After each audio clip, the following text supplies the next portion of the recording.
What's up? You're on with another episode of Jits and Tits. Damn! The Jits and Tits podcast is brought to you by Brandon Remy of Remy Fit, the premier online training outlet for combat sports athletes, focusing on the 4 pillars of performance: movement, mindset, sleep, and nutrition. Check out Brandon at remyfit.com and be Remy Fit on Instagram.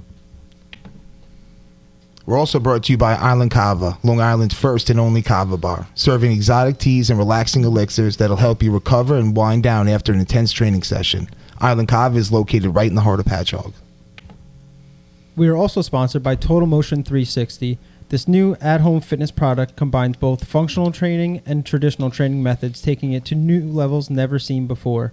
Total Motion 360 combines landmine training and mixes movements from yoga, Pilates, and Tai Chi, creating fun, total body workouts to promote balance, mobility, and strength. Check them out on Facebook and Instagram at Total Motion 360 and visit their website, totalmotion360.com. We're also brought to you by Relax and Revive, which is a total mind and body optimization and rejuvenation space. When you need to feel recharged and ready to go, book an appointment or walk in and give yourself a well-deserved break. They offer access to infrared saunas, leg compression therapies, full-body LED recovery bed, cold plunge, and professional massage therapy. They also have a private room that has an infrared sauna and cold plunge in the same room to try out their contrast therapy. What's up, fellas? We're here today without... We're down a few people. We're down a few. We only got 2 originals. Yeah, we got 2 OGs.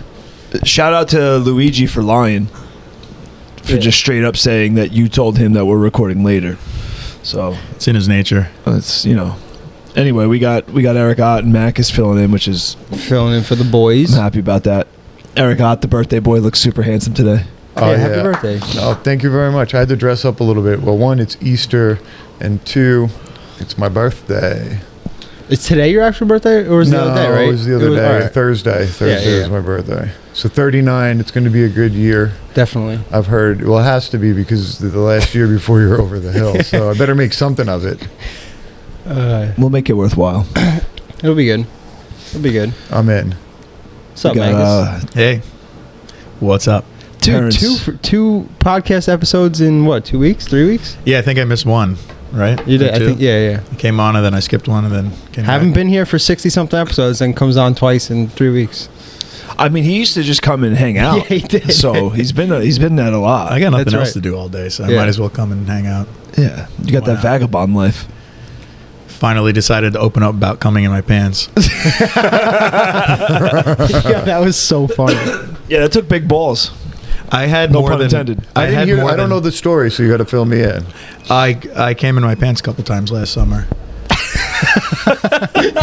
Like without any type of like external stimulation, just like Honestly, on a not whim? On a whim. Not much external stimulation. You'd be surprised. Were you getting like a lap dance or so? Yeah, and it was like heavy petting. Heavy petting, hooking up, Oh man, I don't think I've heard that term since I was like 14. Yeah. In sex ed. I hadn't came in my pants since then either.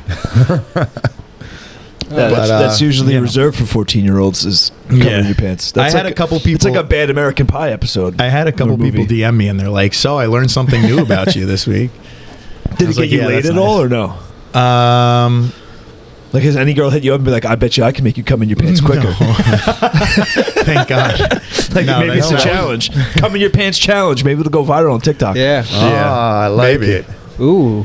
They have to wrestle me though to keep my dick in my pants. Like Turkish oil wrestling. Yeah. Oh, what's the deal with that? I don't know, It's but extremely wrestling is homoerotic enough. We don't have to oil each other up and grab each other's nuts. They literally go in their pants. Is that what they're? I know the hand goes down their pants, and they I like think there's a use strap. it for, yeah, I think there's a grip in Are there. they just trying to make it more difficult? Wait, so they put so that has to be, that's so creepy. So somebody was like, we're going to put a strap in the crotch of the pants and you got to put your hands They down. wear these like oversized leather shorts. Yeah, I've watched it before and I'm like, what on earth is going on And they're here? oiled head to toe. Yeah, like. And they fight in the grass, It's- right? They're in yeah, like yeah, the yeah. grass. Yeah. Like a grassy field. Yep. I'm not familiar with this, but You're going to have to look it up, Dave. I'm surprised you're not because it's strange. It could not be gayer unless they penetrated each other. It literally could not be gayer. It's two dudes oiled up wrestling with leather shorts on. And the point is to put your hand down the pants and grab I'm assuming this is the point. Is there like it's like flag football? Like you gotta pull the flag, but it's like wrestling. No, you have to like throw the person, right? There's like a special throw that you it's kind of do like that you judo, win. but you're Judo in sumo. shorts. You know, in sumo where they wear those whatever The they're diaper. called, and they grab them. Yeah. You know, to lift the guy. I think it's like that, but maybe there's something on the inside. All I know is you Google images, and every single picture is two oiled up guys with their hands down each other's pants. You know, I go to a Turkish. Sounds like a party. Yeah. I go to this Turkish restaurant often and this Turkish grocery store, and I used to get my hair cut at a Turkish barber, and I think I'm going to hit them all up and try to In get to Medford? the bottom of this. Yeah. Yep, Pistachio? at my house. Yep. Turkish pistachio. Yeah, I used to go there. Legit. They got the best nuts. Yo, Turkish pistachios, fire. Yep. They have Fire. these peanuts that are covered in crushed up sesame seeds. And they're like one of the most delicious, healthy treats that I've ever Sounds had in good. my entire life. I'll spend I'll buy like 3 pounds a week. I think it's and I'll called the eat them all. Sahal nut or something like that. Oh, yeah? It's like That dude there is so SAHALE. nice. They're delicious. He's like, every time I go there, he's like, Oh, my fucking- friend, how are you? Yeah, and Thank he's you for like, coming try this, back." try this, try this. Yeah, they're always trying to feed you. Yeah. He knows that I like a lot of the German chocolates and things like that. He's like, oh, I just got this from Berlin. Oh, you have to try it, Eric. He's like, it's all fired up. And he thinks he has like something that you're really going to like. Yeah. They're They're real masters of meat on sticks too, which is like, God bless them because it's delicious. Yeah. I eat Turkish food at least once a week, and I have for Where do you probably go? like the last 4 or 5 years. Usually I'll go to the Medford Pita. Fire. Yep, their food So is so good. fresh. And So you good. brought me there originally, Dave, I think. Yeah. And once that in a on while. 112? Yeah. It used to be where your place is. That Yeah, that That's- South American barbecue. Oh yeah, place. El Matador. El Yeah, Matador. El It was Matador. originally where El Matador is, and now it's down the road. Yeah, El Matador, they have good food. Oh, too. dude, I've that's still never eaten there. Dude, El Matador is the hidden gem of the Patchogue Medford area because it's not down in Patchogue where all the other Right. restaurants is. Right. It's in Medford, north of Sunrise. It's in a sleepy little plaza, but that place is the shit. Yeah, I gotta go there because me and Bree, like, you know, we do the general. What do you want to eat? No, what do you want to eat? Yeah. I don't know. Oh, You know, I don't know. That's a major point of contention in my house. It's so Like fucking sometimes I'll shame Denise and I'll just say like, you think about what you want to eat and then you come back to me after you've thought about it for a little bit. Go sit in the corner and think about what you want. I do that to Alexa where I'll ask her a question and then she'll try to throw it back at me and I'm like, no. There's a fucking reason why I asked you. Yeah. Like, I'm asking you because I want your opinion. right. I can tell you how my discussion goes with my wife, Denise. She'll say, what do you want to eat? And I will throw out a suggestion. Nope. And then she will say no. And then I will throw out a different suggestion and she will say no. And then I'll throw out a third suggestion and she will say no. And then I will say, well, what do you want to eat? And she'll say, I don't know. What do you want to eat? And I'll say, I just said 3 things that I wanted to eat and none of them were acceptable to you. So I'm running out of choices here for what we can get at this time frame. Do you want Thai food? Do you want Japanese food? Do you want Chinese food? Do Yeah. you want pizza? And then they'll say yes, and then you'll go, but where can we get that? Yeah, Or what exactly. should we get? It's like, Jesus fucking Christ. Yeah. Or should we go here or here for pizza? Or should we go here and here for Thai food? Or how about, I don't know, fucking flip a coin and we're just gonna go. Alexa's real pissed at me right now too because of last week's episode because I aired her out. So pissed buckle at up, me, it's too. about to get worse. But I'll tell her like she's terrible with movies. I'll tell her like, hey, pick a movie, right? And I'll be like finishing laundry, or if I was like playing like Xbox or something, like, hey, pick a movie because we're gonna go to bed. We're gonna watch a movie. Hey, pick a movie. 20 minutes will go by. I'll come inside to the bed. Just the Netflix screen is on. I'm like, what the fuck? Is she still browsing, or is she just I kind couldn't find anything. Hasn't figured anything out. Never picked anything. I'm like, dude, I asked you to pick a movie. She's like, I did. I'm like, no, you didn't. She's like, well, I did, but I don't know if you're gonna like it. So you pick. I'm like, are you fucking kidding me? Are you fucking kidding me? What kind of movies does she pick? What does she like? Ones that she can talk through. I always No, those are the absolute worst. It's like, are you really watching this? What am I doing? I've been focusing following the storyline, and now you're talking about like the dry cleaning or how long it took at like the laundromat. I'm like, what? I'm like, I thought we were watching this show. She'll put on a movie and then be like, well, I just kind of want to talk. I'm like, it's fucking 10:30 at night and we're watching a goddamn movie. Now's not the time. But I'm just like very talkative. I feel like I didn't see you God all bless day. you. Like, what the fuck? I'm like, just shut up and watch the movie. My go-tos are always I like grab her knees and then that stops it. Apparently, to listen to the last episode. Yeah. They filled me in briefly, so I remember. I'll give you the rundown. She doesn't like knees. Her knees, your knees, anyone's knees. She has an irrational fear of her knees breaking. Yeah. So if you call I feel that. I kind of have this. That's a little She'll much. freak out. Yeah. I'm gonna knock on them every time I see them. Hide under a table. She doesn't know that ultimately this is making her a better person because it's going to help her get past her irrational fear. Yeah, it's Yeah. gonna shake it out. Yeah. Shake it out. Exposure therapy. Yeah. What she really needs is somebody to break her knees. And then when she heals, she'll be stronger. I'm like trying to tell her how that's like they don't break the way she thinks, and then she's like, They are very weak, though. Then I told her how I fractured my tibial plateau one time. Just don't show her the Planet Fitness dude on the leg press machine. Oh yeah, Those videos crumbles. skeeve me out so much. That shit fucking kills me. Yeah, I don't like that. That shit's gross. Those leg press machines. It's a double knee bar. I saw the funniest thing ever happen on a leg press machine. Actually, two of the funniest gym accidents ever. I was at the old Ultimate Fitness in Medford as a kid, and my brother and I were there. And there were these like two kids that were like probably like 18, 19 years old, probably like $140 each, $150 each. And they were having like this leg press competition to see who could do like the most amount of plates on either side. And they were both like putting a decent amount of plates on either side. This is the leg press where it's like you're pushing laying up on your back and you're pushing up on an angle, like Yeah. an inclined slope. And so they had the seat back adjusts sort of on an angle, and they had the seat adjusted back all the way. And I know it's and they were like, they probably had like 4 plates on either side, 5 plates. So then we see them, they're like loading both sides up, but like all the way. And I'm like, oh man, there's no way they're going to be able to do this much weight. I've seen like real bodybuilder dudes not even put like that much weight on. And so we're just sitting there like quietly watching from about 15 feet away. And we're just like, we don't know what's going to happen. We have like no idea. doing bicep curls like this. Yeah, so we're like trying. We don't want them to see us looking because we want them to continue what they're doing. We don't want them to get like embarrassed or self-conscious. So the first kid goes in there. He sits down, and with the leg press, it starts extended fully, almost all the way. You just have to push it up like an inch or two to drop the 2 levers down. And so the kid gets up there, he pushes it up like an inch or two, throws the lever down, goes to do like the decline of the press. The whole rack of weights comes slamming all the way down, and it shoots him out of the back of the seat onto the floor.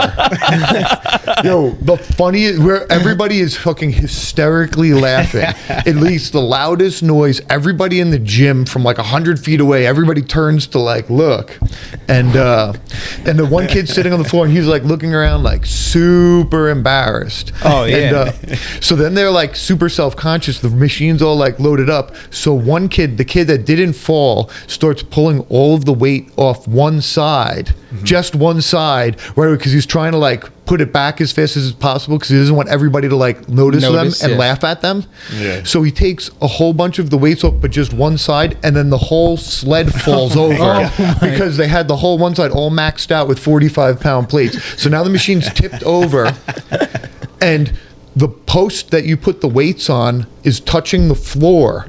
So the 2 of them can't rock it back up to take the plates off. Yeah. And like 3 other guys had to come over and help them straighten the machine up. That's so funny. Take the weights off. And my brother and I, we were like, you know, when you're like, we couldn't even finish our workout. We were like laughing so hard, our chests hurt. Like I felt like I was going to wet my pants. It was fucking hysterical. Eric, do me a favor, never change. Okay. You're one of the most hilarious people I know. You're like, you know how I know now? I know that this is like a great story from Eric. Is when the feet start going, your legs start bouncing up and down. I know how good this is. I got real excited. I love it. You know what's funny is I know a lot of people who used to work out there back in the day. I'm gonna ask everyone about that and see. I'm gonna find out who it was. I'm gonna find out who it was. It was definitely somebody that's probably between your age and my age. Yeah. And like my brother, I worked out there when I was like probably like 18 or 19 to like. This was Ultimate Fitness. You know who I'm gonna ask? Acco. Acco will know who it is. It was probably, might have been him. It was probably him. I remember Acco getting into a fight there. I would die. Who's laughing if Acco? it was him. This kid, Danny Ackerson. I remember watching him fight there. He fought, fuck, who did he fight? I can't remember the kid's name. I know who it is, but I can't remember the kid's name. Brian something. They got into a fight outside of Ultimate Fitness, or like over a chick, and it was me and Andre. We were rolling up there and we watched them fight. It was pretty funny. It's a good fight too. They fought hard because remember they had those like It's a good fight. it was a good fight. They scrapped, man. I remember because they had those like garden enclosures, those cement enclosures where they had like the trees the and stuff. plantings. Yeah, they were like fucking throwing each other in there and fucking beating each other up. They were like all cut up and shit. And it was like it was over some chick. It was a good fight. Yeah, it was like I think Akko was still in high school. Yeah. But yeah, that's how I first met Danny Ackerson. Really? Yeah. That's That- mad funny. That was a gritty gym. It was. The owner of that gym was this big Italian guy. I know that the owner. That I'm pretty sure was like maybe partially mobbed up This tall. and like Yeah. husky. Yeah. Yeah. And Didn't he? His Didn't son he used to worked be there. play for the Jets? One of the owners. Didn't he used to? I think that was like there was not a real? couple owners. There was a couple owners, but then there was also like people that I think still own the gym. What was the gym called before it? I just remember it was Ultimate Fitness. It was when I Ultimate knew Fitness of as it. long as I knew. Yeah, Ultimate was? Yeah, it Fitness. was Ultimate Fitness for as long as I could So ever I think remember. somebody originally opened it, and then the guy that I know, because I used to work with him, he bought it. That's Mr. D's. Was he the guy No. that had a Yeah, half Asian but it wasn't daughter? Mr. D's though. Yeah. Yeah. So you know what I'm talking about. Yeah. It was like an interesting place. Yes. His daughter was real hot. Yes. I went to high school there. Oh, yeah? Did you? Yeah, I went to high school with her. How did you go to high school? you didn't go with to high school there. She was in high school for 16 years. her? Yeah, for real. Trust me, you didn't go to high Definitely. school there. I know for sure. Because she lived up the block from me. Maybe he had two daughters and you went to school with the younger hot one. maybe. And you went to Oh, school with the maybe. older one. Because the one I'm thinking definitely didn't go to school with you because she was like our age. Yeah, she went to school with me. Well, all right, maybe she had. But a I sister. think that's the thing. I feel like we never confirmed whether or not like it was the same person because like I heard supposedly he like played for the Jets. So I don't Well, know. this guy definitely didn't play for the Jets. He's like 5 foot tall. Yeah, yep. He could have been the football. I don't know. It's a very common gym thing. Yeah. Guys that are like 5'5" and 240 pounds. But yeah, that was an interesting place. A lot of gorillas were bred there. That place was like in the early 2000s. Like that was like the. It was a meathead gym for Yeah. out here. It was like our local meathead gym. I remember that was Neptune's training facility. Yeah. That basically. Yep, that was the South Shore Neptune's training facility, and then Powerhouse in Stony Brook Syosset. was like the North Shore, Yeah. and then Powerhouse Bev Francis' Francis, gym yeah, that's- was like the Nassau County. That's like the East Coast. Yeah, it's East Coast Mecca. Muscle Beach, Yeah. Muscle Beach or whatever. Yeah. It's crazy because like you go to places and there'll be people like I remember last time I went to Florida and there was a guy wearing a Bev Francis Powerhouse like tank top and I'm like, dude, that's crazy. Like I I live like right by that. You Yep. know, it's like people don't realize that Where is that? it's in Syosset. Syosset. Syosset. It's like one of the biggest It's the biggest East Coast gym if you're like into competitive bodybuilding. Kai Green. Like I met I've heard Kevin that, English there. Busta Rhymes has been there. Possibly. I mean, he's a big dude. He probably works out. Yeah. That was random. It was. But no, that place is that was a nice gym. I went there a couple times. It's just far. Yeah, you know what? Professional kickboxer now trainer Derek Panza. He runs his gym out of there. They have Oh, like a really? ring there. They have a ring in there. Yeah. Yeah. Right. It's actually a pretty nice facility. Yep. It is. Yeah, I went there to. It's nice if you're a bodybuilder. No, I mean the facility wasn't bad for Oh, training. you're talking about like the Yeah, it was the ring. Derek Panza and Anthony D'Angelo used to coach there. That's how I went there. Was because I knew I Anthony. thought you meant the gym in general. No, I just meant like the kickboxing yeah. MMA portion of it that they had there was nice. Is it just kind of like a cultural thing why What? bodybuilders tend to train there? Because they all train there, so they all train there. It's you know like what I mean? so this. Don't quote me on this, but Bev Francis, it was actually a chick. It was a girl Yeah, who no, she opened up. And she did. That's her. Yeah, Beverly. and she opened up like a bunch of these gyms. She was like a pretty well known like figure competitor or bodybuilder, like girl bodybuilder, and she ended up opening up a bunch of these gyms, and it's like somehow, some way that became like the staple for bodybuilding. Yeah. You know, You know what? A lot of gyms don't really like cater to bodybuilders. And- yeah, in the that's the sense thing. that they don't have a room. She's with mirrors. Australian. Australian, right? Well, they want to market it to the average person. Yeah, Yeah, but they wanna also market to have the like average all person. these super like they have like these crazy machines that Yeah. do like just your outside head of your bicep. Yeah. You know, Yeah. it's like so specific. You know, and like a lot of like For bodybuilders. Yeah, a lot of like big name bodybuilders go there. Like I said, Kai Green takes the train from the city, you know, and trains there like all the time.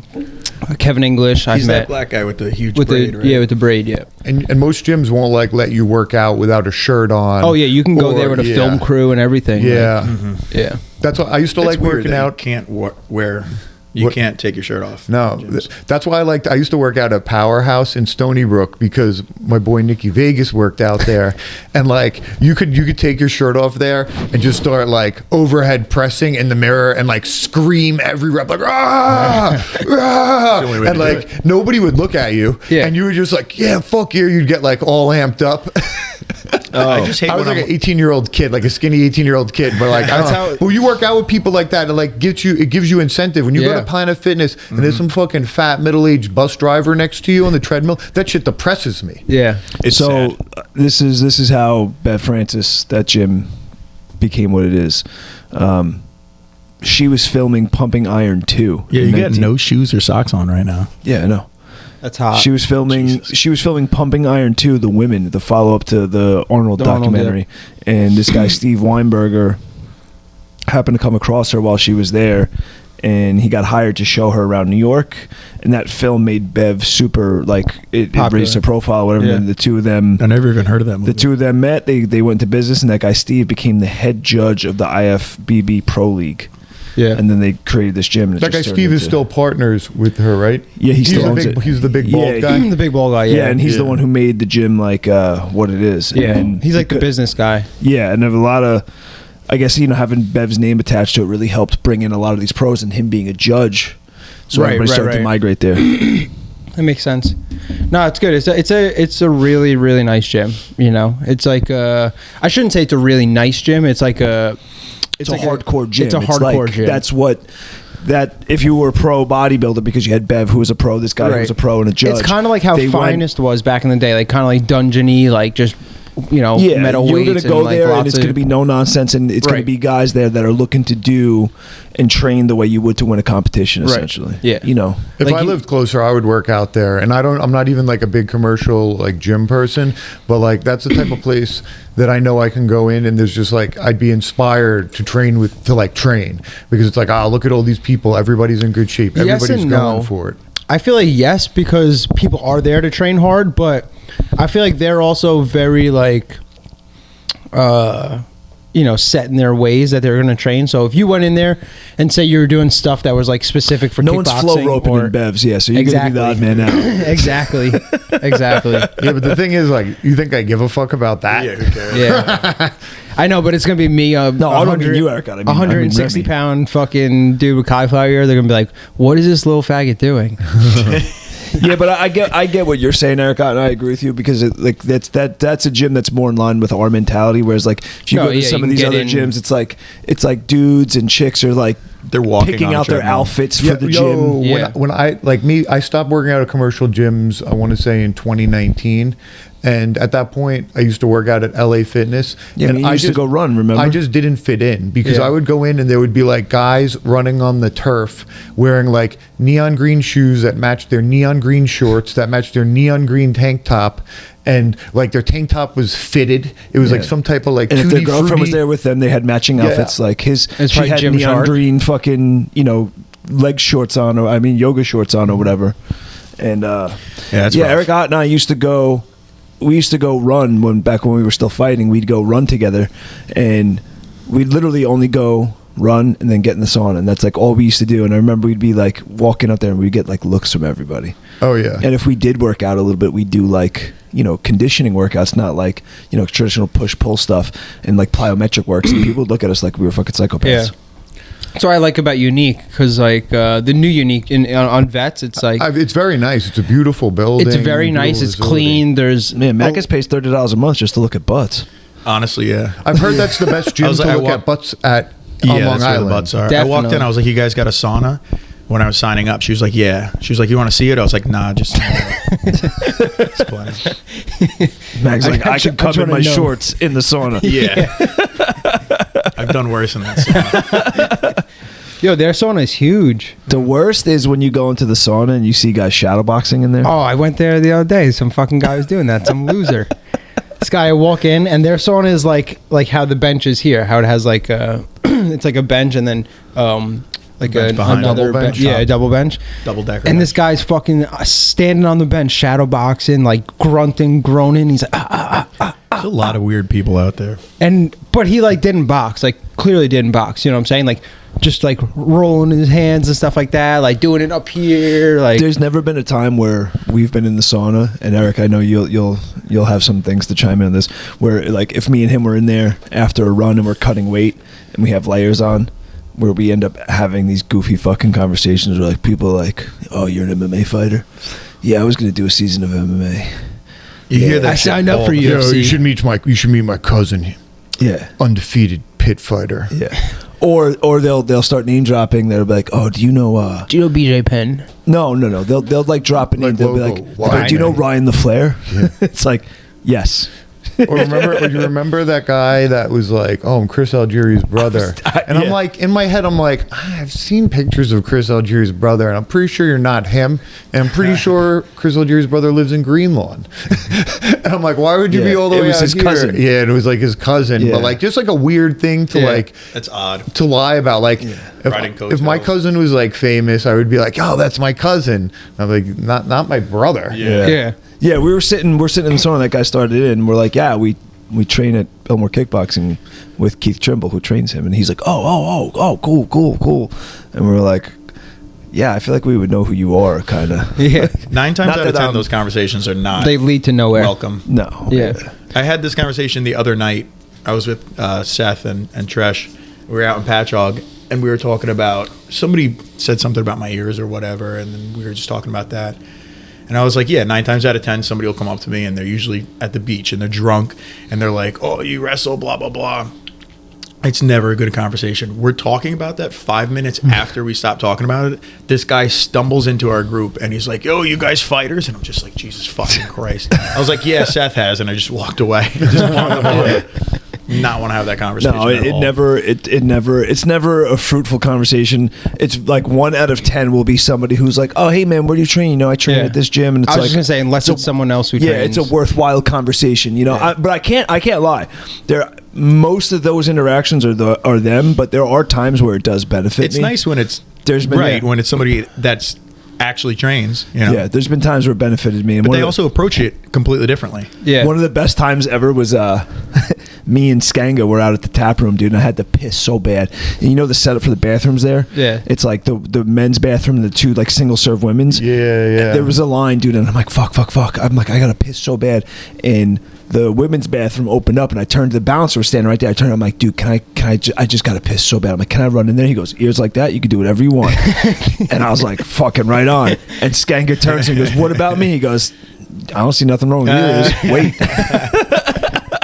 Remember when Skanga got cauliflower ear Yeah. this past summer? Yeah, by falling off a boat. Yeah, he was falling off a boat. Yeah, shit faced at 4 a.m. He jumps off a boat and he fell onto a cement table outside of a bar or something somewhere. Oh, and he it wasn't moving. He broke the table in half.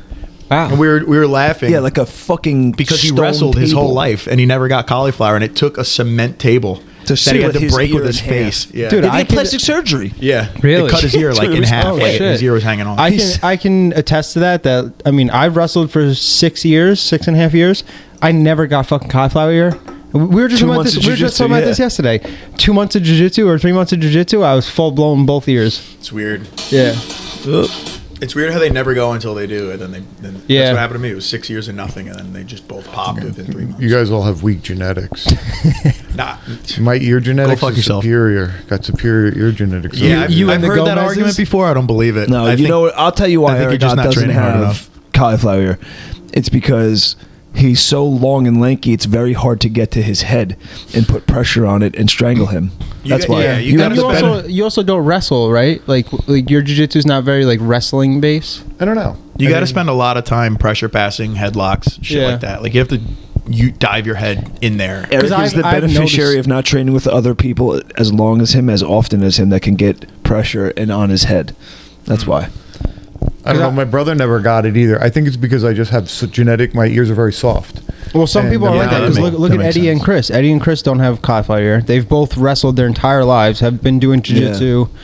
I mean, Eddie's been training. It's definitely a genetic thing. A long time. Yeah. And it's also like sometimes you feel them start getting hot, like they're starting to go, but then for whatever reason you're not really training this week or whatever. Like you have to catch them at the right time, and then I've never had any. They've never gotten warm. You've never gotten sore, anything? Sore? No, I've gotten soreness if I've gotten like kneed in the head. Yeah, from that's what it is. They have to get softened from the grappling, and then if you get like an actual hard shot, that's when they'll pop. Yeah, but see, mine, I've never gotten a hard shot like that. Mine just fucking filled in. Nah, dude, you guys are both ugly too. Dude, mine are hot. You guys got the fucking. You guys went full. I needed it. I'm too pretty otherwise. Yeah, agreed. Yeah, you need a little tough something about you. Balances you out a little bit. Yeah. Thank you. I mean, also your shitty wardrobe. But what was that? What did I? I said also your shitty wardrobe. What did I say? Like it was a couple months ago. If I wasn't so good looking, I'd actually dress nice. Yeah. Whoa, why do you think I'm dressed nice? He was like, if I was uglier, I'd probably dress nice. I'd have to. Yeah, it's true. It's accurate. It's true. It's just, that's 100% true. Mac, it's right here. I feel the same way. Thank you.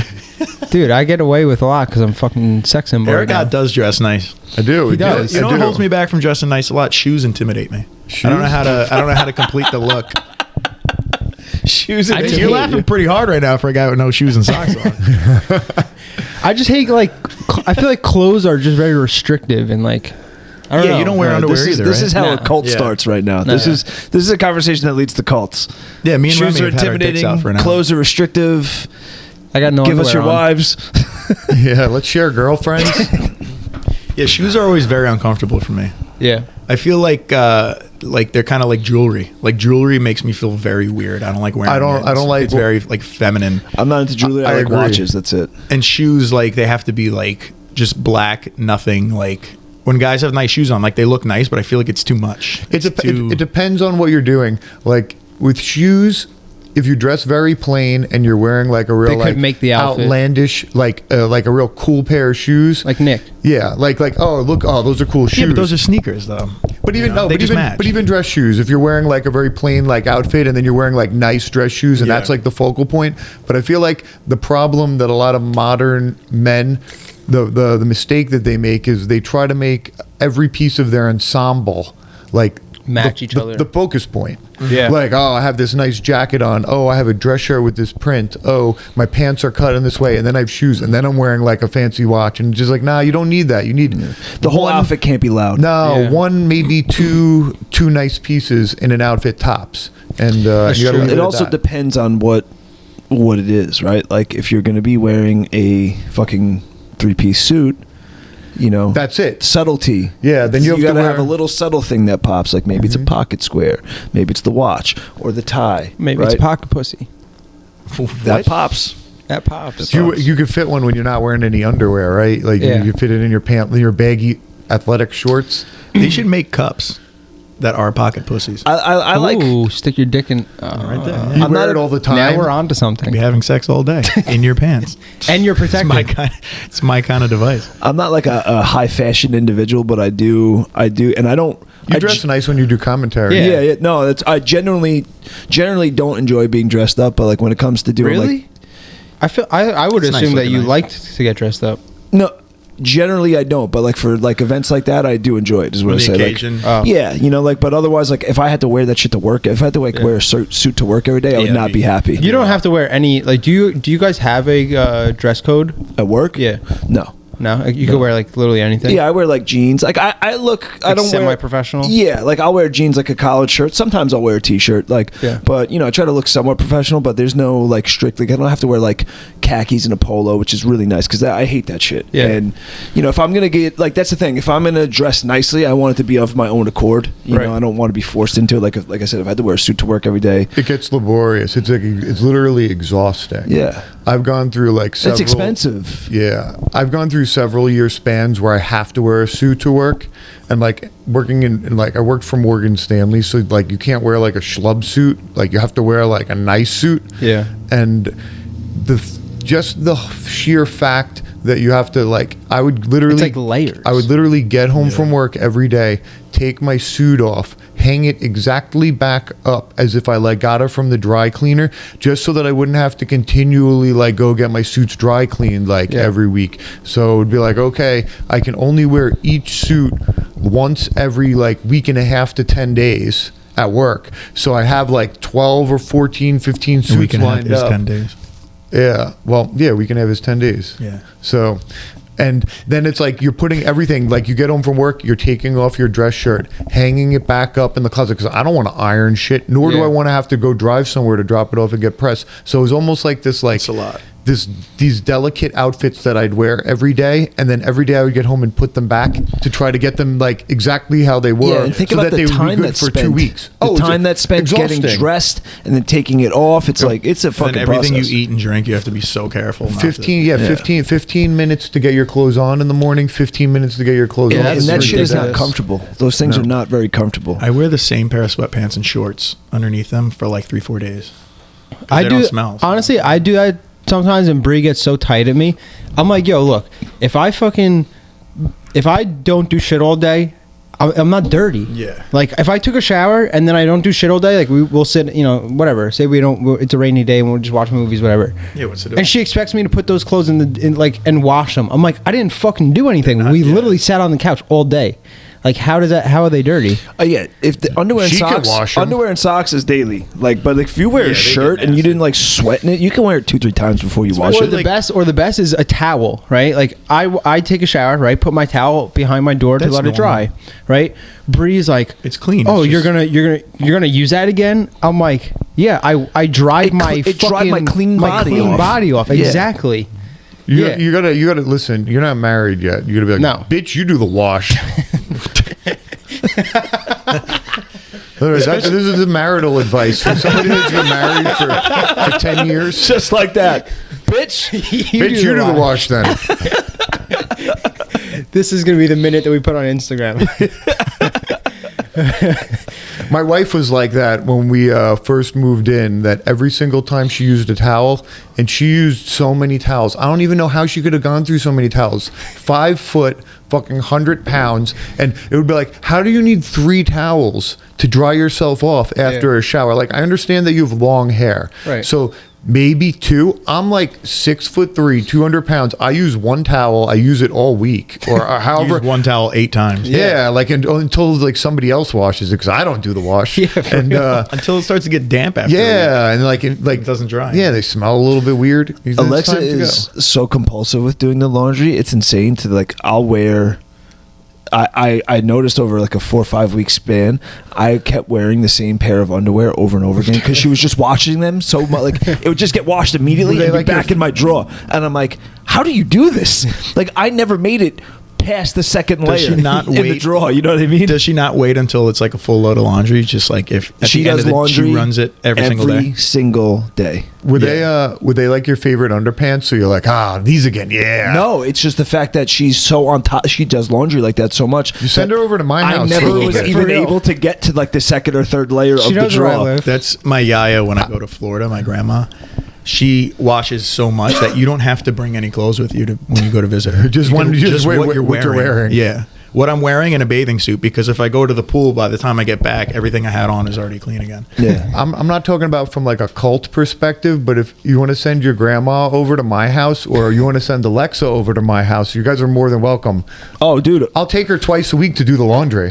That's what are you I'll kidding feed me? her. That's her dream. She has a cleaning business. She'll do it. That's her that's her whole thing. That's her dream. Yeah, Oh my god, yeah. She loves it. I got a lot to clean. She loves it. Fuck, if I would have known that, I just cleaned my truck yesterday. Dude, she was cleaning Dre and Sam's house. She was cleaning Max's What? apartment. What? Really? Yeah. What? Oh yeah. I see where I stand on the totem pole. You never. I I'm don't. like You very never low saw in the pecking order here. If I haven't had her clean my house yet, I mean, they paid her. I mean, I'll pay her. He's not then there expecting you for go. free. She'll do it. Are you kidding me? She'll absolutely do it. My cleaning lady is like getting a little old now, and she's like very short and can't get like the cobwebs and the stuff that's like up high and like doesn't see dust sometimes if it's like above 4'11", because that's how tall she is. I just let her know that you're looking to procure her services. Ooh, that sounded dirty. Did it? The way you said it. I said it the Procure way her Eric Ott would services. say things. That is true. That's true. I would like to procure her services for cleaning. Oh shit. But yeah, she's fucking. I don't understand that. Like, On it. I fucking hate cleaning. If I could never clean anything again, I wouldn't. She is Like- It's like it makes her happy. One of my goals in life is to make enough money to where I could just donate my underwear and socks every day and just get a new pair the next day. Nah, you don't want to do that. That's bad luck. Dude, I fucking hate. Why is that bad luck? Because it's like a lot of famous people say that and they always fall off. Like Nelly used to wear fresh socks and fresh underpants every day. Where's Nelly now? Well, I also don't wear underwear that often.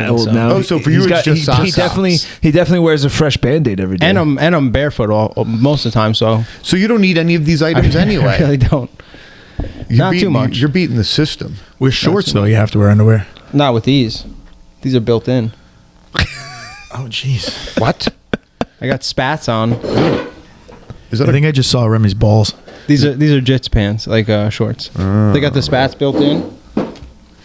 I don't like that. I feel like that's cheating. Super comfortable. When people wear Cheating what? When people wear like a lycra or a spandex short over underneath another short, it makes it real difficult for you to grab their leg, and I feel like it's actually like cheating. It's a big disadvantage I've for heard the the other opposite. person. I've heard once you get sweaty, the spats will Add grip. Yeah, they give you some adhesion. Well, that's Rather why than that's some why stuff I will not wear long sleeve rash guards anymore because, and literally the other day, but a long this sleeve happened. rash guard. But I'm not talking about like a rash guard will add grip. It's not going to add grip if you're wearing a sweatshirt over it, and then you have two layers because the two layers I are see what you're sliding saying. over They're one sliding. another. Yeah. And like I get real annoyed when I wrestle with somebody that has like a long sleeve rash guard on and then like a long sleeve shirt and then like spats on and then shorts over it because you like grab a hold of their leg and it's like Yeah, it material moves. on material. I Yeah. feel like it's like I don't know. I feel like it's a little disingenuous thought of as that, for like but- fair competition. I hate when people wear shirts in general in grappling. I feel like that's a wrestling thing. For some She's reason, you in can get Eric away Ott. with it. You got a cleaning lady.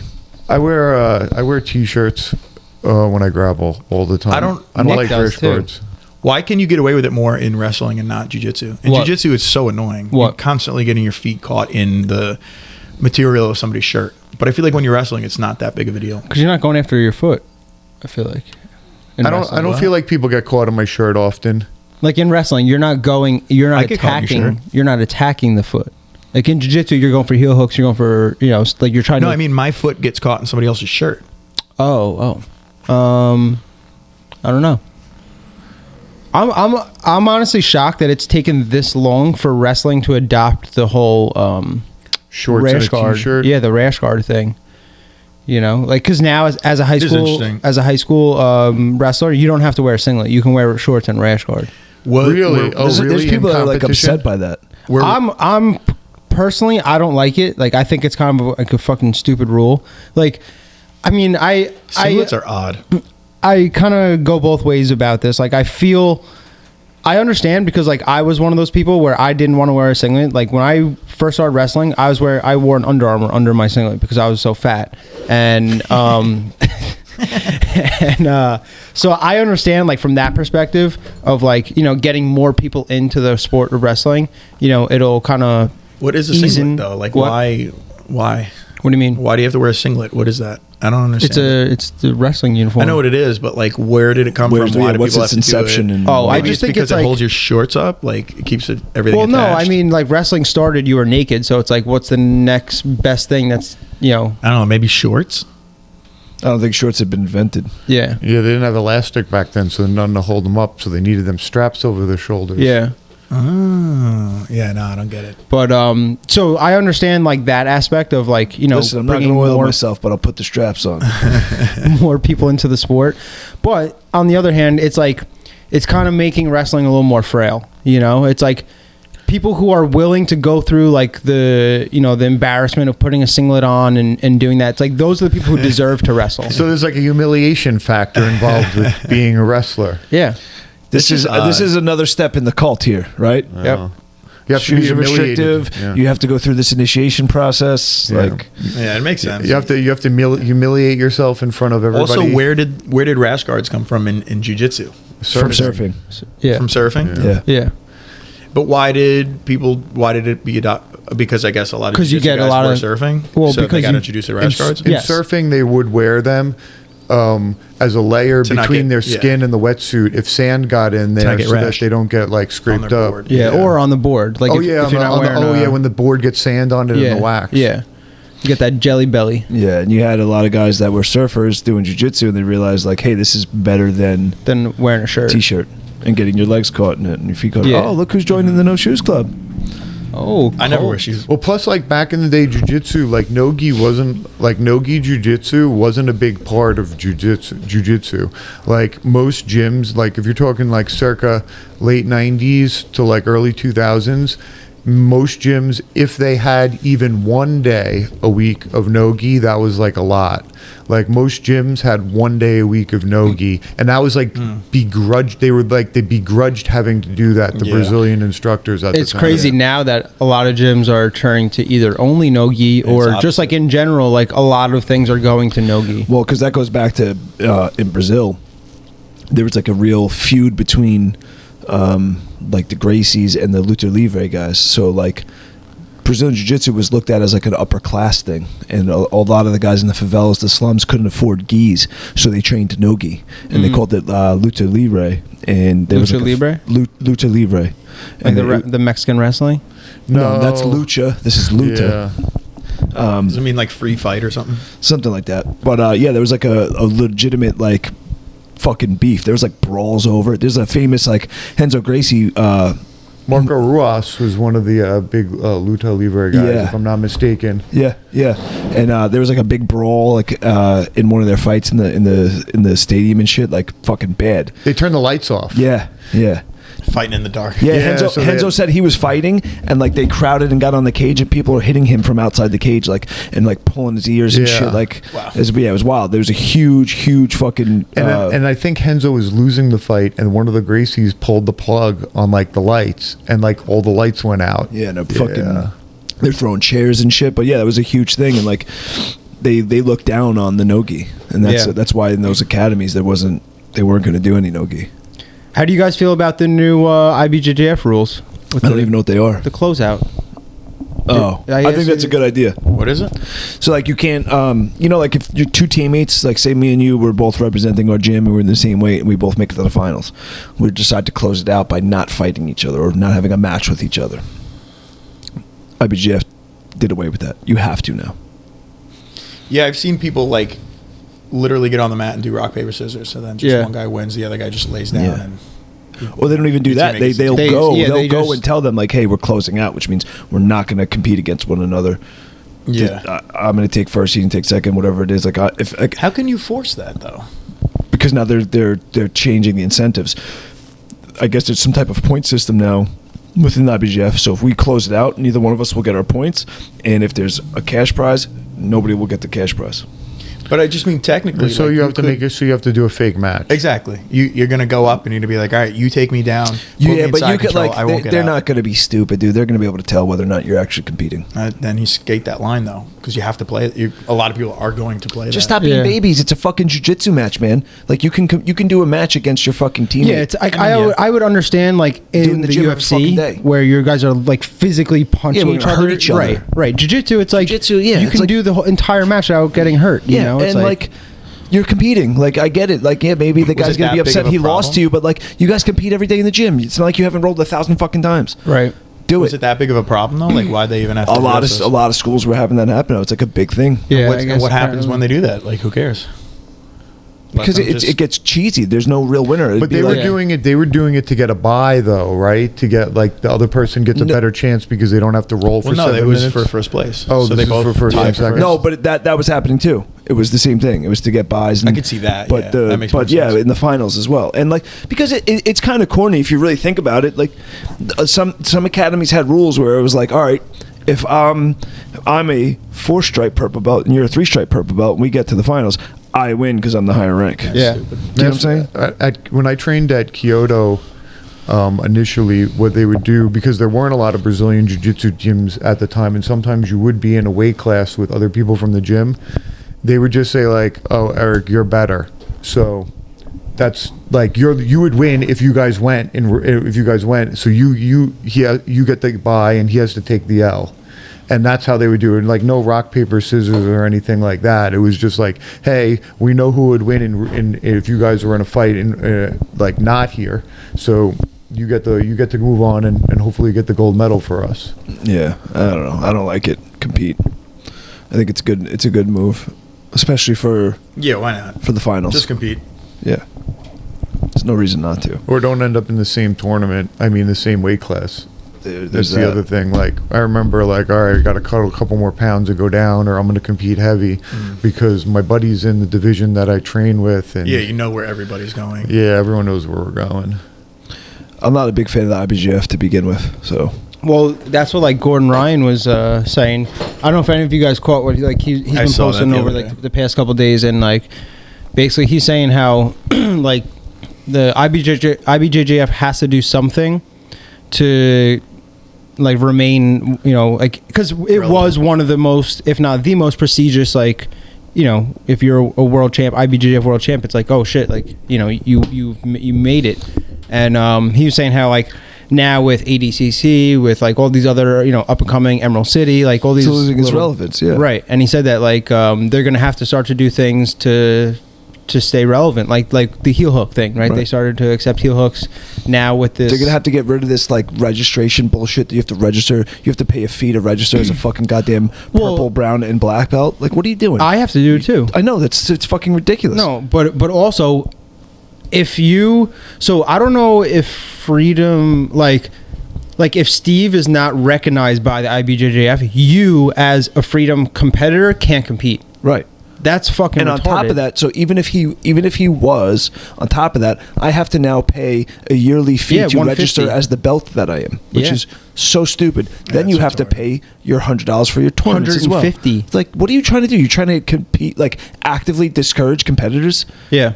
But the reason why they do that is because up until recently, they had a fucking monopoly on jiu-jitsu and Right. jiu-jitsu competitions. Right. And now, like, look, like, I mean, I know Long Island Jiu-Jitsu Network is not anywhere near the magnitude of them, but, like, look at little shows like that where they invited me to come for free. I'm going to there fucking compete for free. It's like, why would I go pay $150 plus my yearly membership plus Yeah. my plane tickets to Because wherever? it was the IBJJF was Right. the, they were Right. the You know, 'cause standard. when you tell people that you won the Worlds or you won the Pan Ams, No, 100%. everybody's like, all right, this guy's on another echelon than Yeah. we're used to encountering. Yeah, Like, but now this guy's that's really good. But that's starting to go away because now it's like, oh, you won EBI, oh, you won Emerald City. Those but not tournaments many, are getting. but not many people get to do that. Like, how many people are at the Pan Ams competing, and how many people are at Emerald City or EBI? Yeah. It's a Like that's like 16-man invite bracket only. it's versus it's an 80-man starting, bracket. yeah, but it's Yeah. starting to change. It is. Yeah. It's starting to change. No, It's not it 100% is. there yet, but it's starting. It is, definitely. And, like, I don't know. I like it. I like the competitiveness now of all these other, shows and events coming up. I think it's going to make. I mean, just like everything, competition is good for everyone. It's going to make everything better. No, agreed. I don't mind the IBJJF because I mean I remember when I started Brazilian Jiu-Jitsu, there was like nowhere to compete. Yeah. So they've been around since the beginning, and not that they don't do things that are unethical, not that they don't favor Brazilians, but at least they've been around for a while and they've put the time in to like make our sport what it is Oh, today. definitely, yeah, 100%. They've definitely have done great things to make jiu-jitsu what it is today, and I mean they do put on great fucking shows. Like their events are top of the line. When I went to Texas, like it was They run on time. on time is an understatement. Like if you're seconds late, they're like, you're about to get DQ'd. It's Yep. like, I appreciate that because yeah, me too. The on the flip side of that is your division goes 5.5 hours after it's scheduled for, and you're like, Yeah. I didn't bring enough food to compete Right. at 10:30 at night. Like, yo, now that Dave's in the restroom, he has a lot of fucking static on his mic and a lot of like back noise coming through. Yeah, because he does this. Yeah. I'm gonna address this. Yeah. I'm glad you pointed it out. He is holding it. It's not. He needs an arm. Yeah. I know. Got a bone to pick with you. Yeah, sit down, young boy. What? I went to the bathroom. Now I'm in trouble. Yes. Yeah, no, because we needed you out of here so that we could so we could have a fortified opinion on this topic. So you bring you got a Yeah, lot we all of what ganged up do on you you. call that noise? Static. Static. You got you bring a lot of background noise in. How am I bringing background noise in? I think you need one of these arms like we have because it'll eliminate you fidgeting with the wires and the mic. Nah, you don't need that little stand. You legitimately need an arm. How's that? No, because look, when you move, Every time you move, the wires touch each other, and it makes for like background noise. Like I'm Yeah. hearing it right now. 100%. Get me a fucking arm then. Bro. Now you want an arm an hour into the podcast? Yeah, let's do it because it'll make the whole experience much more pleasant for everyone. Oh, jeez. Get me these fucking rinky-dink fucking tripods. We were just talking about the IBJJF and how they have been around since I want to say like the late '90s. And I they've done a lot appreciate the for IBJF sport. for what they've done for the sport. Yeah, agreed. But I don't like the stringent like dogma that they have with the rule set and That's like an old school Brazilian type They thing, have the right? Brazilian mentality, Yeah. which is let's try to create ways to finagle every dollar out of everybody every step of the way. And more than that, just this is the way we do it. We run it this way. This is how it is. Fall in line. Kind of Yeah. thing. whatever. I'll just lean forwards the rest of the day. Fuck my back. But yeah, I appreciate. I do appreciate what they've done, but I think like what Remy was saying is competition is good for everybody. And listen, if it forces them to adapt and modernize and get rid of some of the dumb stuff, then I'm Yeah. all for it. But I really, You can only have so much of a monopoly before it starts just opening up areas, where other people Yeah. just have so much opportunity. I also like I haven't even been able to compete in the IBJF in fucking God knows how long because I was a fucking goddamn purple belt for 7 years at one point in time. So it's like I didn't want to continue to compete as a purple belt. I felt it's like You got to put Yeah. the gi on. You got to put the gi on, dude. I do put the gi on. And even still at brown belt, it's like I feel like I don't want to compete as a brown belt. I feel like it's sandbagging, So I haven't competed in the IBJF for quite some time for those reasons. When's the last? Sorry, go ahead. Do they do like absolutes where you could just jump in whoever, whatever? No, they don't do that. No. Yeah, only by belt division. When's the last time you guys competed? I did Rise in 2019, I think. That was when my brother did too, right? I believe so, yeah. Yeah. I don't remember the last jiu-jitsu tournament I've done. Really? When's the last time you competed just like in general? Like MMA? 2017 was my last MMA fight. So it's been a couple of years. And I'll be honest with you, I haven't been able to like with my Lyme disease, I haven't been able to like feel good enough like I could even begin to like train to get into shape. Yeah. And like I've tried easing my way in and not really been able to get there. I've tried like going like, all right, this is just what I'm doing now and training like almost like full time. And I just always feel like there's like almost like a little piece of me missing that I haven't been able to get back yet. And I can like function in everyday life. Right. And like I can give it my all like a couple days in a row, but I can't. I just there's When did something you get missing. Lyme's? I probably got it in 2010. Okay. And it wasn't. We didn't. And I always had some issues, but like as an MMA fighter, like if you're having aches and pains, you feel tired. It's like, well, I've been fucking It's just training. the status quo. Yeah, like I fight grown men that train to fight. So like the fact that I'm tired or the fact that my leg hurts or whatever it is, like, okay, you can always attribute it to some bump or some bruise that you've had over the course of the last 5 or 6 days. And, So it took you a while to realize something more. like was 7 years.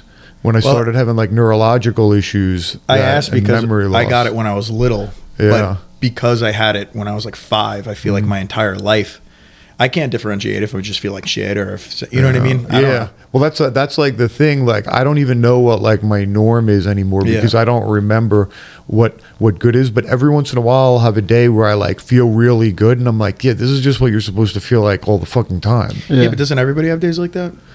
Like a day where you feel really good. Yeah. I mean, I don't know. I feel you like get on the mat and you just have that extra gear. And no. I don't mean like training. Like, I mean, like I wake up in the morning and I'm like, oh, I can do whatever I have to do today. Like, I don't feel. It's not even for me now because I'm not training full time. It's not like a hurt thing. It's like I literally feel like there's like a piece of like my immune system missing or something like that. Like, I'm just not all there. Makes sense. What do you do anything specifically for the Lymes? Like, over like it depends on how bad or if I'm having like a flare up. But most of the time, like on a daily basis, do you do anything, or is it just when it flares up? My diet is pretty like anti-inflammatory all the time. I make sure that I sleep enough. That's like a real major thing. Like, I will not allow myself to get like less than 6.5, 7 hours of sleep. That's like a major component for me. I don't drink coffee, and I stay away from caffeine because that puts a lot of stress on your endocrine system, and my cortisol levels get like very, very, very out of whack very quickly, and I'm like very, very careful of my central nervous system because that can get like out of balance very, very quickly with Lyme disease for whatever reason. And you just end up feeling like fried all the time. That's how I feel all the time. I wonder if that's why. Like sometimes eat like shit and drink coffee all day. Oh yeah, like coffee is one of like the major catalysts for me. I think having my very, very bad Lyme flare up in 2017 because I had never drank coffee before, and about a year earlier I got into it, and then it started to turn into like 1 cup a day, 2 cup a day, 3 cup a day thing. And at a certain point, I was just like, wow, I feel so fried that I gotta quit this. And then quitting coffee was very difficult as well.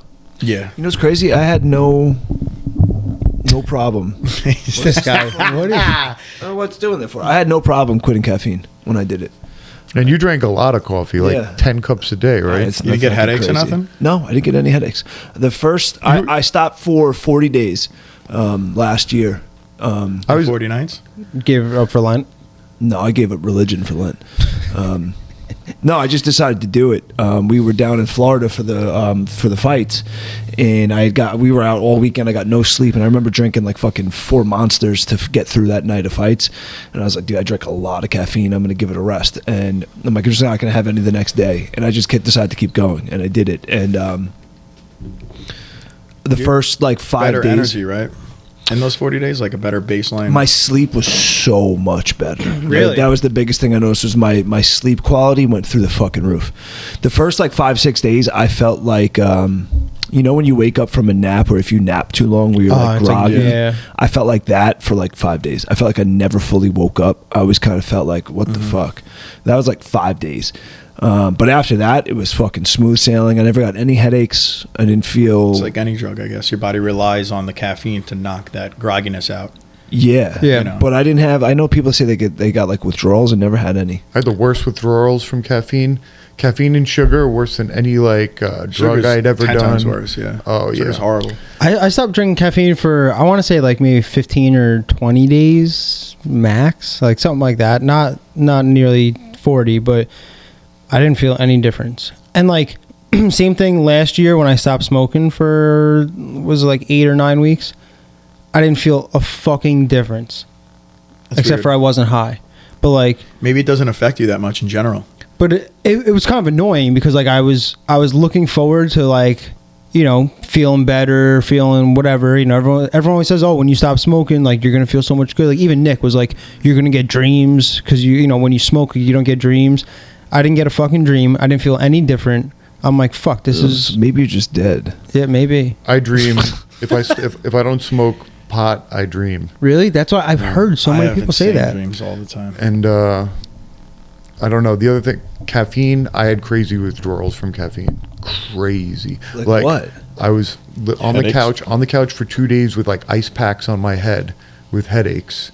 And I get crazy headaches too. yeah, I felt shot. My eyeballs actually like throbbed. I and wonder if hurt. I don't get headaches just because I'm.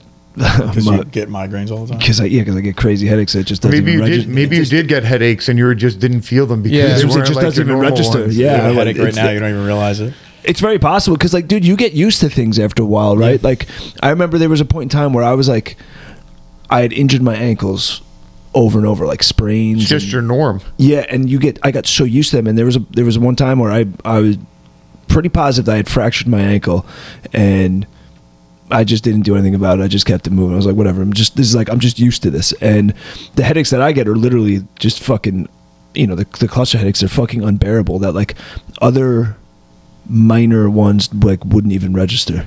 It's Hey, like maybe you just didn't like notice. if you're used to like fucking earthquakes that are fucking 10 Yeah. on the Richter scale all the time, and like you get a 1, it's like whatever. was that? You shake it off. You just drive over the bridge while it's shaking. It doesn't even register. I forget who I was talking to. I told somebody a couple months ago that they were getting like those crazy like cluster like migraines, whatever. And I told them, I was like, yeah, I know a guy, a good friend of mine, and anytime he feels them coming on, he just starts working out like a demon. Like he just gets his heart rate up, he starts sweating, he's like running in place, doing push-ups and everything. They were shocked. They were like, no way, that would never fucking happen. It would make it 10 times worse. No, I don't they're know. just pussies. That's kind of what I thought. I didn't say it. It's exactly what it is. Yeah. Like, Is there like a sweet spot when it's starting to come on that you gotta catch it? I have. There's a Like time. if it's too far gone and then you start to work out, is it just gonna make it that if much it's worse? already like if it's already peaking, working out is not gonna do anything. You have to do it when you feel like, once I feel it starting, I'm like, all right, I'm on the clock. I got to get busy, and I can't let it ever fully come on and like start peaking. Yeah. Like I feel it, and I'll start to I'll be working out and I'll have pain coming on, but it keeps it at bay and it never lets it kind of like sink its teeth in. Okay. That's what you have to do. And I've explained this to many people, and they're like, oh, I couldn't do it. It just makes it worse. It's like, no. Yeah. You just have to you have to have the It's discipline not to do gonna be it. as bad as you thought. You have to have the discipline to do it, right? ever- Like you have to. Sometimes it wakes me up at 3 o'clock in the morning. I don't wow. want to get up and go fucking on my elliptical. But like, what's worse? Suffer for the next 3 fucking hours, or get on the elliptical Suffer and for the next fucking half hour. yeah, and do and then I can go back to bed. Like, and I found this out all on accident. Like I'd finally had some treatments. There's these injections you'd have to take, and I didn't have any, and I was fucking panicking, and I felt one coming on, and I'm like, fuck, this is gonna be miserable, and it came on, and it sucked, and I didn't know what to do. And another one happened again the next day, and I'm like, fuck, and I didn't know what to do. And like, these headaches are not like migraines where you lay around. Like migraines, like you lay around, you like want to turn the lights off and put ice packs on your eyes. These are like you're pacing around like fucking in pain, like miserable pain, like pacing and screaming and yelling. So And it's like anxiety too. yeah. And so I didn't know what to do, and I was just like kind of freaking out, and like I just took off running. And I took off. That's what I did. I'm gonna run the fuck away from I this just feeling. ran. I just started running because like I had this like like anxious Fucking energy Forrest Gump. build up, and I fucking took off running. And 10 minutes later, I'm like, yo, my headache's gone, and that has never happened. And that Wow. was in 10 years. That had never fucking happened ever. You just ran away from your problems and it worked. Well, so it worked, and then so the next day I did You're like the the same. Wim Hof of cluster headaches. Yeah, and the next day I did the same thing and it worked, and then 2 days later, it didn't work and I'm like, yo, what happened here? Why didn't this work? And I realized it's because I didn't hit that time frame. So you have to catch it from like the moment you feel it coming, even if you're not 100% sure. Fucking just get busy. Does that work with regular headaches too? I don't get regular headaches. I have no idea. Yeah. But I'll get regular headaches for days sometimes, and I've only recently realized that even happens. I started getting sinus headaches recently for the first time, and I had a couple very, very bad ones. I got my over first the headache this winter. year. Well, used to so never get I them. told Alexa was having like migraine type headaches, and I told her this, like my thing, and she told her neurologist about it, and her neurologist was like, I tell all of my patients to do that. And Really? he's like, none of them listen. And I'm like, all right, so like I'm onto something then. Yeah. This isn't just To me. get your heart rate up, Yes. it gets your blood flow Yes. Yeah. through your brain. Because so I wonder if taking like a blood thinner would help. yes, they put me. It's probably They, something. Baby aspirin. they put me on Verapamil, which is like blood pressure medication when I'm in a cluster. But they also, one of the treatments that they give you is oxygen. They prescribe you an oxygen tank. You can breathe like oxygen for 15 minutes and it helps because the oxygen is anti-inflammatory. So when you're running, you're oxygenating your blood. yes, you're changing the way I breathe, oxygenating What if my you blood. just do Wim Hof breathing? You just have It doesn't work as well. It doesn't work. I've done it. It helps, but it's not. Have you done it like properly? Yes. Yeah. Yeah, like at the app, everything. I Like, mean, you're essentially doing it while you're running. You know what I getting mean? your heart rate up and Well, changing no. the rate of when you start exercising, a bunch of different things are going on, right? Like you're changing the way you're oxygenating. I wonder if it's you're getting also- all the good fucking brain chemicals, the dopamine, the serotonins. Those are anti-inflammatory. It changes. You're literally changing the chemical structure of your brain at that moment. Plus, you're also physiologically. moving, so you're draining lymph, so that's probably helping also. Yeah, and your heart rate goes up, your blood pressure changes. So all those things work to like as vasodilators. It's much more than just oxygenating your blood. Right. It works in tandem. But yeah, you have. But I'm sure doing the Wim Hof every day would help. It definitely helps. Like, it definitely helps. Like would I just pay so keep much you more attention to my oxygenated. breathing now. But for me, and I think I'm gonna go out on, obviously I'm not a doctor, but if anybody that has something like similar to that, you can't wait. It's like you have to do it the moment you feel it starting to come on. You go for a run. Yeah. Yeah. Do you have to sprint, or can you just jog? Just sometimes I'll shadow box. I've been at work where I'll just run up and down the goddamn stairs. Like So you just have to get moving your heart around. pumping. yeah, I just got to get my heart pumping. If I start shadow boxing, push-ups, sit-ups, jumping jacks, running in place, I've done. Like I'll do whatever it takes to get my fucking heart rate up and not have to How suffer through long do you have to get your heart rate up? Like, Depends. is there a certain amount of time? Will you feel it? You'll feel it I'll feel it begin to subsiding. subside. Yeah, it You're like, all depends. right, look, it's working. Like you're like, all right, that. it's working. There's been times where I've had to go for 20, 30 minutes. Oh, really? But those 20, 30 minutes, it never gets its teeth fully in. The Like I clusters feel could it. last for days, right? The clusters last for 8 weeks for me. Usually Jesus 8 Christ. weeks, and each individual Days, cluster. Dude, I'd fucking blow my brains out. It's not 8 weeks 24/7, but I'll get 2 And or you 3. could kill that 8 weeks in 30 minutes of exercise. I mean, I have to do it for 8 weeks though. Oh, so exercise- over the course of so they're episodes. Yeah, that so happen I'll over get the course of 8 I'll weeks. get And like every time they come out. I'll that's get 1 or 2 attacks a day, and each one of those usually lasts for 3 hours. Yeah, So or 30 minutes of working out. yeah, I So- choose the 30 minutes of working out. absolutely. Every So when fucking you time. feel something coming on like that, are you like, fuck, now I'm gonna have to work for the next 8 weeks? a no, couple times a day? I've just accepted it. I would, and now it's like a personal thing for me now. It's like a fucking competition because like I have those. You are the most stubborn motherfucker. Because they gave me those injections, right? And like I could take that. I could just I boop. take it personally now. Yeah. Because dude, I could wake up and stick a needle in my leg Yeah. and go back to sleep, right? But I'm like, fuck that. I'm not using one of these. Yeah. And I have not used one in 4 years. Wow. That's good. You know, to me, I'm just like, fuck this. That's I'm a not. great way to keep you motivated to stay in shape. Yeah, I just, to me, like I'll. Alexa makes fun because she came downstairs one time. Like, it was like 3 o'clock in the morning. I'm on the fucking elliptical and I'm like yelling. I'm like, "Fuck you!" I'm like yelling at it because I don't want. I view it as like me being better than that shit. Like I'm not. I won't. It's that David Goggins outlook. Yeah, kind of. I don't know. I refuse to let that shit beat me. That's how I feel about it. And It's like, good. me not using one of those injections is like a fucking victory to me. Every time I don't have to stick a needle in me, No, it's a 100%. fucking victory. And Definitely. especially being able to do it now for fucking several years at 8 weeks at a time. Like, yeah, I don't want to wake up at 3 a.m. sometimes and fucking do that, but I'll do it. Yeah.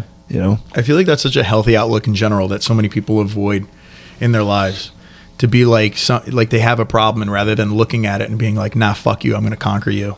Yeah. Yeah. I feel like people are just too easy to give up. Like even with like jobs, Acceptance you know, and learning people to like live with things. and, people are nah. like, oh, you know, they complain about their jobs, and that's one thing that like I tell like all my clients this. Like I tell Bree this all the time. Like if you're complaining, like that means you have to go ahead and change it. That's a symptom. right? Like if you're not changing it, then you can't complain. You know, like. Yeah. But it's usually the people who don't fucking change things that complain the most. I've gotten rid of all of those people in my life. Yeah. Every single No, one. 100%. Yeah, I slowly It's weed not them just out. you. It's your surroundings, your environment. That's Yeah. what it is. And I worked in a field where everyone would complain about like work all the time. Some Like, fields are, most fields are like that. I That's feel. why when I worked for the town of Brookhaven, like I walked in there every morning and I didn't see one person where I was like, oh, I would like to be you, and I'm 35 or 40, whatever.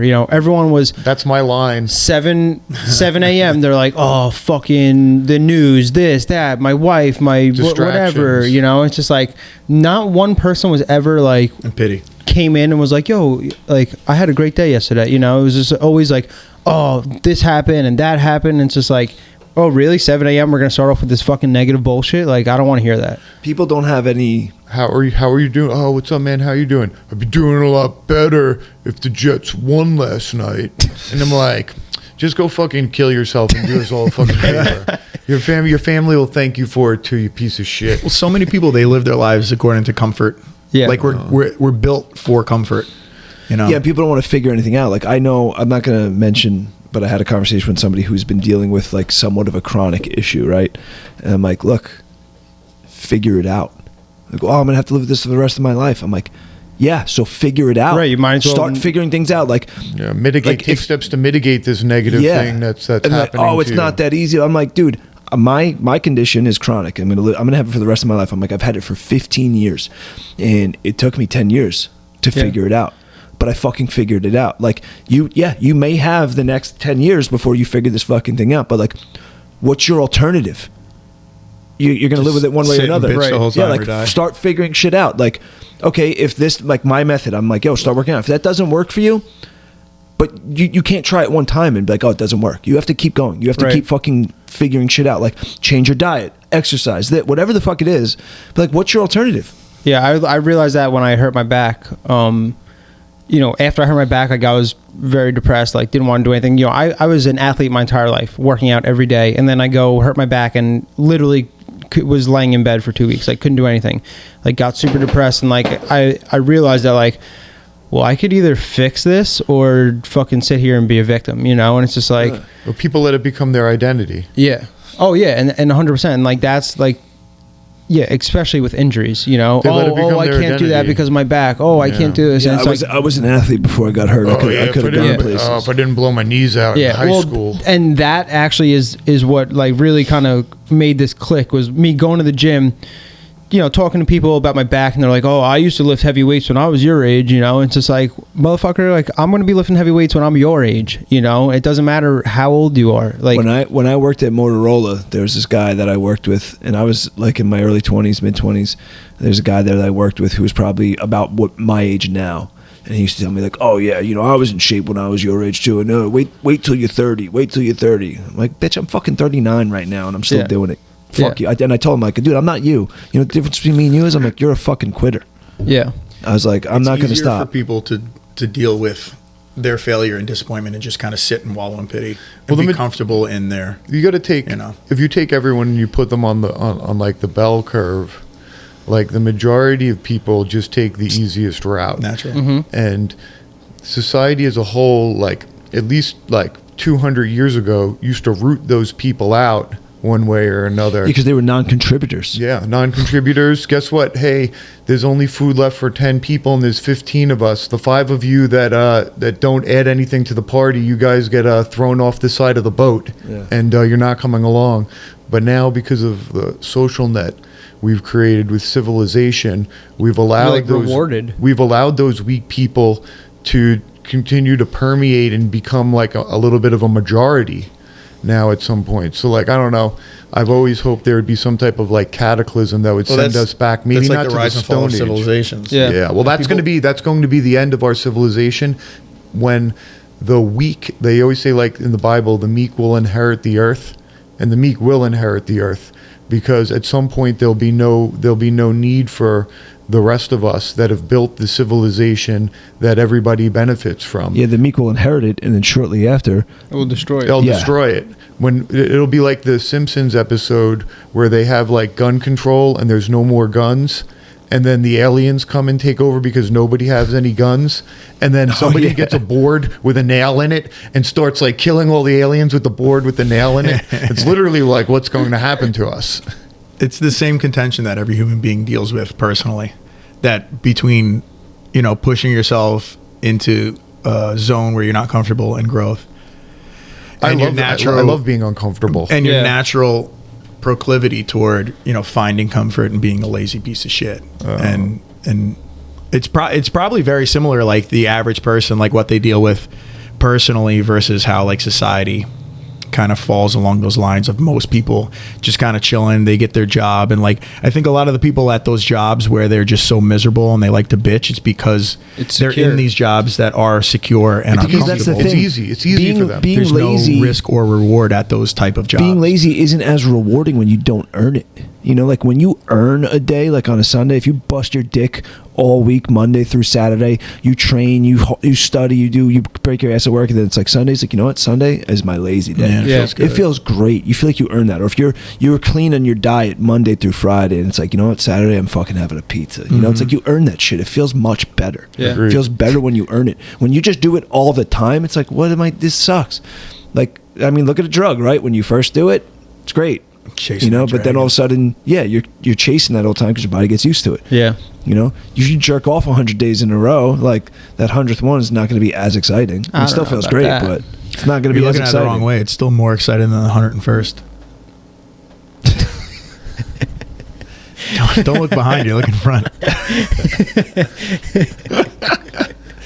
Oh fuck! The only time I'm looking back is to look at my own booty.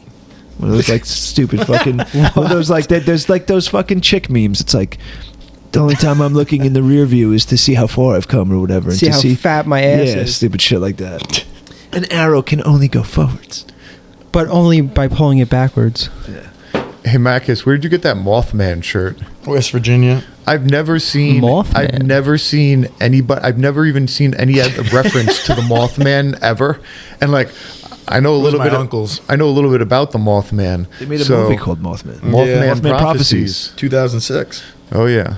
I feel like 1966. No, that on like apps like I won't say the name of the apps, but on the encoded messaging apps. When I worked in finance, we used to use an app that's sort of like Signal or Telegram, but it was around like 15 years ago. And we used to send like documents and information back and forth to one another in like the financial fields that we needed to remain anonymous. CBD2, please. And my name was always a Mothman. Oh, that's a good pseudonym. Yeah, that was my pseudonym. I remember seeing the movie like 10 years ago, and I was kind of confused as to what the fuck it was. But apparently, it's like a huge folklore down there in Virginia. Yeah, in the Appalachians and stuff like that. What is the story behind it? I've heard it before, but I don't remember it. I don't remember. So the Mothman is like he's like a creepy like a spirit or like aspiration that lives in the woods down there. And I don't know, he didn't take children, but it was just something that would always like people pop would go up missing. And people would see him and they'd be like, oh, I saw the Mothman. And like, I don't know if there's even real like folklore. Is there like real folklore? Do you want to read it to us, Dave, so you can say specifically? History tells the story of the Mothman. Phantom of the Cold War. In mid-November 1966 in the small town of Point Pleasant, West Virginia. Two young couples fled the local woods claiming they'd seen a terrifying creature. They recounted their story to the sheriff and reported that the entity looked human in most respects except for its 10-foot wings and glowing red eyes. They were like attributing the Mothman to like Bigfoot and Loch Ness. Yeah, yep. I don't want to read this whole article, so I'm going to read it and then summarize it for you guys so I don't just fucking... Nah. The whole thing. But I was like always under the impression the Mothman didn't like do anything. Like it wasn't like he like kidnapped kids or he like pop out of the graveyard. He was just like something that like people would run into in the woods every once in a while, and sort of like the New Jersey Devil or like something along those lines. Or the Diaper Man in the Holbrook Woods. No, that's real. Yeah, no, that is. You go in the woods behind my house, and there's literally diapers filled with shit all over the place. Really? So we used to call him Diaper Man and or Horny Man because there's a like a porn like magazine, DVD shop, whatever. on Adult Sunrise. store. That's where, yeah. And there'd be all these like magazines strung out, all over the place, like pages ripped out and stuff. And you'd see that, and then all these diapers, and it's just like, where the fuck are these diapers coming from? Like Why is adult there so- diapers? Yeah, rolled up and filled up with shit. Like we would poke them open with a stick, and there'd just be shit all over the place. That's pretty wild.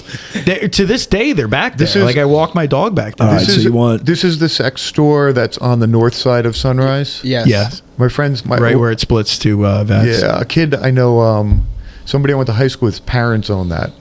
Are they?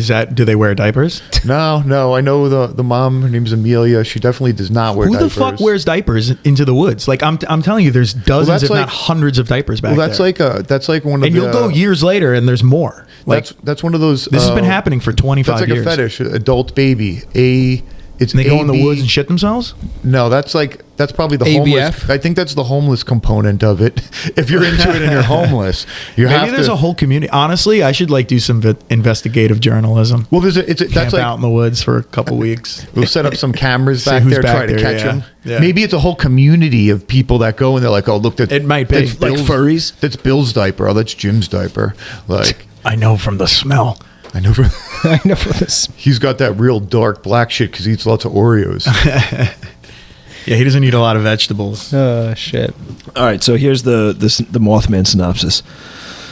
Back in '66, where that couple saw what this creature that they reported, that area was apparently an old TNT production like area. Like there's a factory. dynamite? Yeah, and supposedly there was people were wondering if the area was like polluted, like and still irradiated, and that something like some of the wildlife could have been irradiated and infected. And they're also going back, this is like Cold War, where this is like the start of looking to the sky for like Russian fucking jets and planes, and then UFO sightings started to kick up a lot more.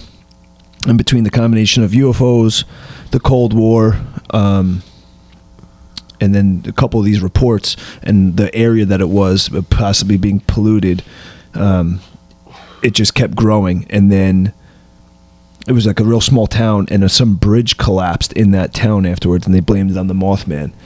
And then it just grew out of that. It was like a small town where everybody knows everybody, and everybody's, oh, these two people have had a sighting. And then people now people start making up sightings, obviously for attention, and then it just That's how it is out UFO there. sightings. Yeah, one person saw a UFO, then everybody saw a UFO. So now the Mothman went from this town in West Virginia to all over the place, and it's just become this big. The Appalachians folklore. in general are a weird spot, weird culture. Yeah, I mean that coal mining and all that shit. It's Like a lot of like old school like white people deep in the woods that just hate everything and want to be left alone, and they just kind of like hunt for themselves. they hate everybody but their sister. Yeah, I mean, yeah. It's a whole animal. A whole animal. Mm-hmm. So how were the fights last night? They were good. You did It some was, commentary, right? Yeah, I did commentary for RFC Promotions. What does that stand for? RFC? I think it's Rockland. I think it's Rockland Fight Club or something like that. I forget. Hold on. Let me clarify that. I don't want to not. Oh, Right. I'm sorry. Rigoro Fighting Championships. So, this gentleman by the name of Ricky, his name's Ricky Villasu. He's actually a multiple-time European kickboxing champion. Oh, really? His gym is Rigoro Gym. It's up in Rockland County.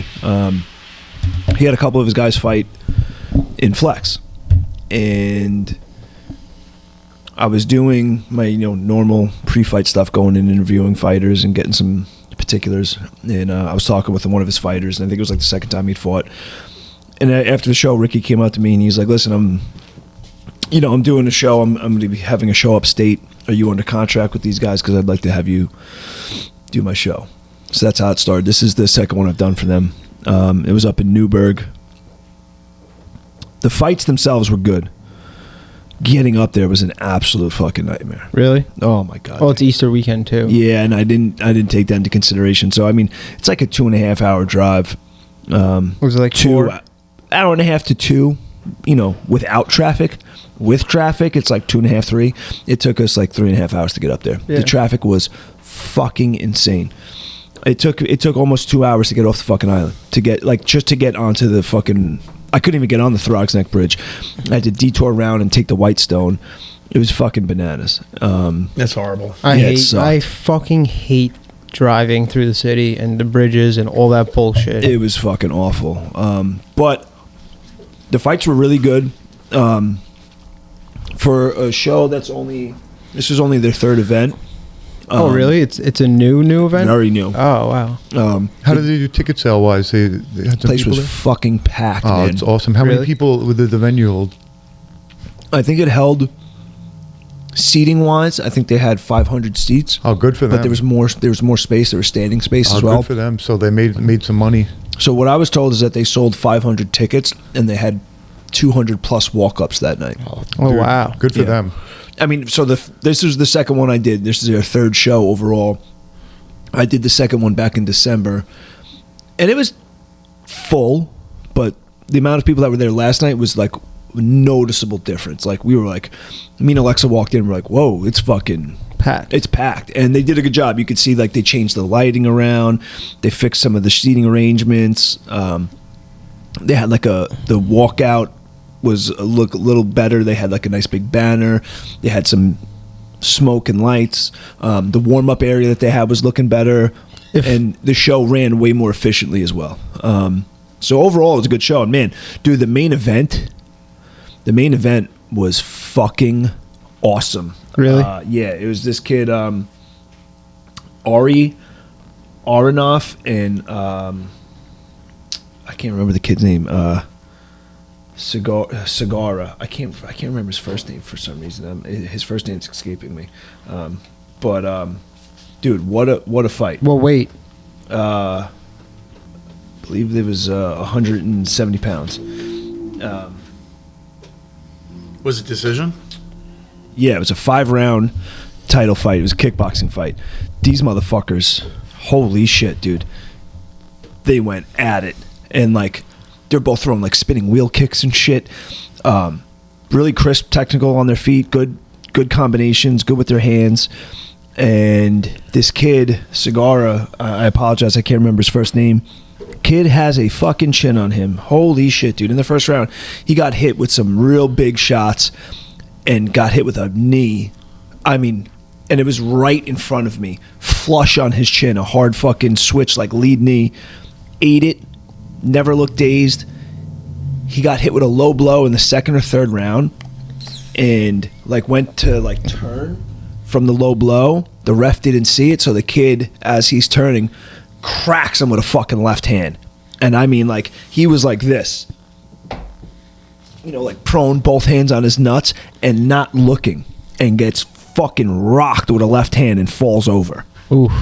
And he got a fucking count because they didn't see the low blow. He got up, shook it off, and then came fucking at this kid and started getting off. It went to full 5 rounds. He lost the decision, but it was a great fight. And fucking dude, the start of the 5th round, they're like hyping the crowd up. They're like fucking playing to the crowd. So the one kid, Segara, runs across the fucking cage and jumps up on the cage, like, you know what everybody does after they win. Yeah. To start the 5th round. So his opponent sees him do that, and he runs to the fucking opposite side of the cage. And they're on the fucking cage, like, That's so funny. to start the 5th round. Hyping the crowd up? Yeah, dude, the ref looks lost. He's like, what the fuck? He tries to pull them down and takes a point away from both of them for fucking celebrating. They look at each other from across the cage. They both are like, fuck that, let's go. They're like, touch gloves, or go to war. The ref's like, still taking points. They do it again. Then they just start fucking going crazy, hyping the crowd up, dude. It was fucking That's so hilarious. funny. It was so fucking funny. Yeah, it's like, how are you going to take a point from each? It's like, what is that going to do? It didn't That's matter. But, Superstars in the making. dude, it was honestly, yeah, it was a great fight. The kid, Ari Aronoff, is from Striking 101, which is a really good gym. And then, I think I fought somebody from Striking 101. yeah, Marcus Chin, I think. Oh, really? Yeah. Okay. And Segara is from Ricky's gym, from RFC gym. And man, they're both young guys too. I think they're not even, I don't think either one of them's 25. Young kids. Wow. Studs, man. Those 2 kids are going place. And there was another kid, a guy by the name of Aaron Perkins, who fought. He was the co-main event. and he fought on the last card there, and then he fought at Flex, just this recent Flex one. He fought Josh from Long Island MMA. The kid is fucking good, man. He is good. He's a fucking killer. He was really impressive. How was the promotion though? Like if compared to like say if Flex is like a perfect 10, how is theirs? They're good. Like I said, it's only their third event. No, you that's what I know. So they I think it's going to be. They have the potential to really turn into like a very like a Flex type show. Yeah, but that's what I'm saying. They're on that same level, like heading towards that. They're not heading like in that direction. They're definitely they're not heading towards like backyard brawls. No, they're trying to do it right. Ricky is the promoter. He's definitely trying to do it right. You know what I mean? And it was kind of flattering. You know, when he asked me to do it, he was telling me like, listen, I want to make this promotion, I want to build this, I want to do it right. And he's like, so I want good guys, and he's like, I want you to do the commentary. And I was like, oh, all right, cool, thanks. You know? Yeah. And actually after the main event, the kid Ari came up to me, he's like, hey man, it was a real honor to have you call my fights. He's like, that was an honor for me. And I was like, oh. I was like, dude, it's my honor to call your fight. I'm like, fucking put on a show, dude. I'm like, you fucking awesome. Yeah. And he's like, do you think I got better? Because I'm like, yeah, I called your last fight. I'm like, he's like, do you think I got better? I'm like, dude, what are you kidding me? I'm like, you got the belt around your waist right now. I'm like, yeah. You're a fucking stud. And he was like, oh, I appreciate that so much. And then the kid Aaron, I'd interviewed him a few times, and I interviewed him at Flex, and I get in the cage to go interview him, and he looks at me and goes, hey, what are you doing here? It was cool. It was a good night, and Ricky does a good job. If I had to give one criticism, it would be their security. They need more security. It reminds me of how Flex was in the very beginning. In the early days. When anybody can get up kind of towards the cage. Yeah. Dude, actually, just sets up for like bad situations if something were to go somebody wrong. ran into the cage and tried to sucker punch somebody. At the event? What? Dude, it was a night full of firsts. I mean, how many? Like a fighter or one of the coaches? Somebody in the crowd. I don't know, some guy wearing a fucking fedora. A fedora wearing sucker Oh, puncher. God. That's Dude. his first mistake. Listen to me. Was there a streaker too? This was a night of fucking firsts. I've called, over the last 6-7 years, I've called a lot of fights, right? So that was the first time. I'd never seen anybody actually make it into the cage and get to throw a goddamn punch. Oh, he hit someone? He Threw a punch at one of the fighters. They dragged him out. Was it like WWE style? Like, you're not gonna touch Ric Flair. I gotta go help Ric Flair. And like the fans like go in and start attacking like Andre the Giant or something like that. I think he was like annoyed by the decision or something. Oh, so it was after the fight. Yeah, it was after the fight. And so I'd never seen that happen before. Then one of the fighters, dude, a guy from Jackson Wink, in between rounds, he went into his corner and laid on his back and put his feet up in the air on the cage. And I'm like, What? I'm like, what's going on? I'm like, is he tired or is he dealing with cramps? And he did this every single round. I'm like, I've never seen this before. So I asked Getting him. the blood up to the top of his He head. said, yeah, he's like, my uncle's like a performance coach or something like that, and it's like it helps stop the blood from pooling in your legs and fights fatigue. And I was like, all right, It does. you say so. Yeah. It's true. But I've never seen anybody do that. Also, laying on your back will probably help them breathe better, open up and expand your lungs. Because think about it, like you're now using gravity to help open up your lungs. You know. Well, you see Yeah. people like when they get tired, they want to like lean over, lay down, or whatever, and then you try not to, so you don't look like you're so tired. Yeah. I've never seen a But fighter do fuck that it, though. just, you know. Very interesting. I could see that, like letting the blood drain out of your legs. Yeah. Like, I mean, I've had fights where it's like, round 3, I'm like, oh man, my legs feel like they're made out of cement, or they have like lead in them. Right. Like, oh man, I'm like stomping around. Yeah, and then the 2 fighters jumping on the cage, to start it. That's pretty cool. Yeah, it was definitely an interesting event, and Ricky is an awesome guy, man. He's just like, he takes care of me very well. He after the first event that I did for him, he called me the next day and like thanked me. He's like, thank you so much, and like he's just a good dude, and you could see he's very invested in the show. He tries hard, and I respect that he pulls double duty too, because he's promoting the show and he's got a bunch of guys from his gym that he's cornering too. Oh, he's cornering? That's cool. That's a lot of work. Busy Yeah, night. yeah, and he was doing security because like there was one fight where this kid's fans were like in the cage and they were like by our table yelling and screaming and getting crazy, and Ricky, like, there's some security and some people were like, you know, trying to get him away from the cage and this and that, and Ricky came over and he fucking got right in this dude's grill and dragged that motherfucker right out, and the kid was like kind of popping off to Ricky, like, and if you look at Ricky and you don't know that he was like a 6-time fucking European kickboxing champion, you might think that like, fuck this guy, you know, and I think that's what this guy thought, and Ricky just grabbed that motherfucker. I like that. Yeah. Sometimes you gotta grab the bull by the horns and throw it the fuck out. Yeah. So Ricky's a fucking, he's an awesome guy, but he's also a fucking G. That's cool. And yeah, it was just a good night. A lot of those kids live upstate, I'm assuming. Yeah, dude, it's weird, man. They had like a lot of guys from Jackson Wink on that card. There's Where's a lot that? of Albuquerque. Yeah, New Mexico. Yeah, That's what I thought. That's where John Jones, right? Yeah. Where was that? There was 4 or 5 guys from Jackson Wink, a couple guys from, you know, they had a guy from out of a gym in Philly, Jersey, Staten Island, and a lot of upstate gyms as well, like Hudson Valley gyms. Yeah. What I know- town was it in? I was in the restroom earlier. What town was it? Newburgh. Oh, Newburgh. Okay, Yeah. so not super far. Like 2 hours, 2.5. Yeah. I think I fought in Newburgh once. That's at the Newburgh Armory. I know it's far, but if there's any studs on there, we should try and get them on the podcast. There's dude. There's definitely a couple people out there. I know I'd love working to on have Eli. Yeah, I'd love to have Aaron, or even both the guys from the main event. They were fucking, man. I don't want to overstate this, but it was one of the better fights I've seen. It was really good. It was action packed, and both those amateur or pro? it was amateur. Oh wow! But if you didn't know it was amateur, Right. you wouldn't have known. Right. It was an impressive fight, man. Like it was one of those fights where it's like it's a shame somebody had to lose. Yeah. You know. No. Yeah. Definitely. But it's cool. It's a cool experience. I feel like it's good for me. It's like getting reps. You know what I mean? Like, Yeah. And then I have flex again this Saturday. So I don't know. It's next week, right? The more I do, Patchogue or Patchogue. sweet. The more I do, the better I'll get. And I don't know. Maybe, you know, the more shows that I get to do like this, maybe a higher profile thing comes my way. You never Daddy know. Dana picks you up. Yeah, you never know. You never know. Eric Ott, you want to talk about the new spot? Yeah, in a minute. I've been thinking about something else though. Go ahead. What have you been thinking about? Well, how come Long Island doesn't have a Mothman? We have an Ottman. We have a diaper. You man. should become a fucking. I think we need to like Should we maybe build the myth? I think we need to perpetuate some type of myth based on a hoax, and it's got to be a Patchogue centric. Though. I like this idea. We should. And Should we hide in the woods in a tree with 10-foot wings?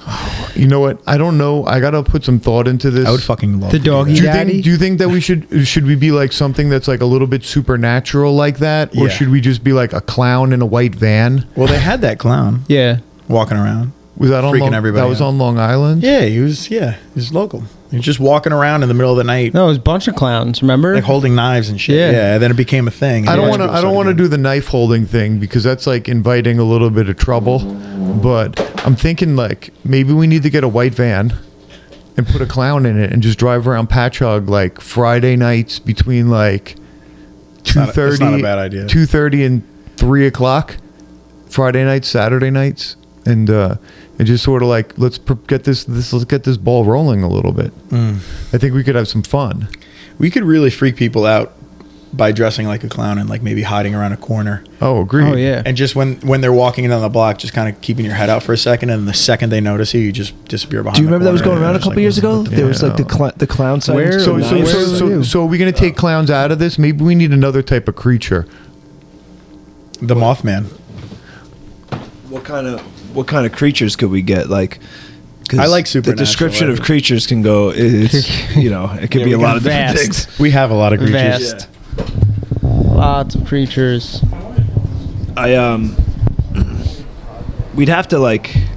I wouldn't mind hiding in the woods Yeah, I in some crazy outfit. you and doing Remy something stupid. basically live in the fucking woods anyway. So Hey, Marcus, you wanna do this? Yeah, let's do it. Let's do it. Just put together some weird fucking outfit and creep somebody out in the woods. that's too much work for me. Make some weird noises and shit. I fucking love scaring people. So funny. Actually, speaking I of that, love you know Stephen King, the real Author? estate. No, the Oh, the guy around here, yeah. He had a video in Patchogue where I think he dressed up as like a plant, like in a box. People were walking by and he was scaring the shit out of them. It was so funny. That's awesome. So funny. My go-to move when I scare people, usually if I'm like at my house or somebody's coming over or whatever. You gargoyle and show them your meaty fucking gooch. Oh, wait, no, that's enticing them. I was gonna say that's not scary. Yeah, I'll lay on the, like, usually, you know, you hide around a corner and when they're coming, you pop out, maybe you grab their arm and you, something like that. I'll Arm hide. drag. Surprise arm drag. I'll hide on the ground. He looks. And then when they're coming, you know, at just the right moment, I'll lunge out, grab their ankle, and I'll go like I'm a dog or something, and it scares people so much worse. They don't know what kind of creature is like attacking their feet, like some rodent or something. Where does that come from? Like that inherent fear of, like, you know, like, oh, if your feet are off the bed or not under the blankets, everybody feels like exposed. Like, Yeah. What is that? What I about think that makes you feel it's exposed? dark.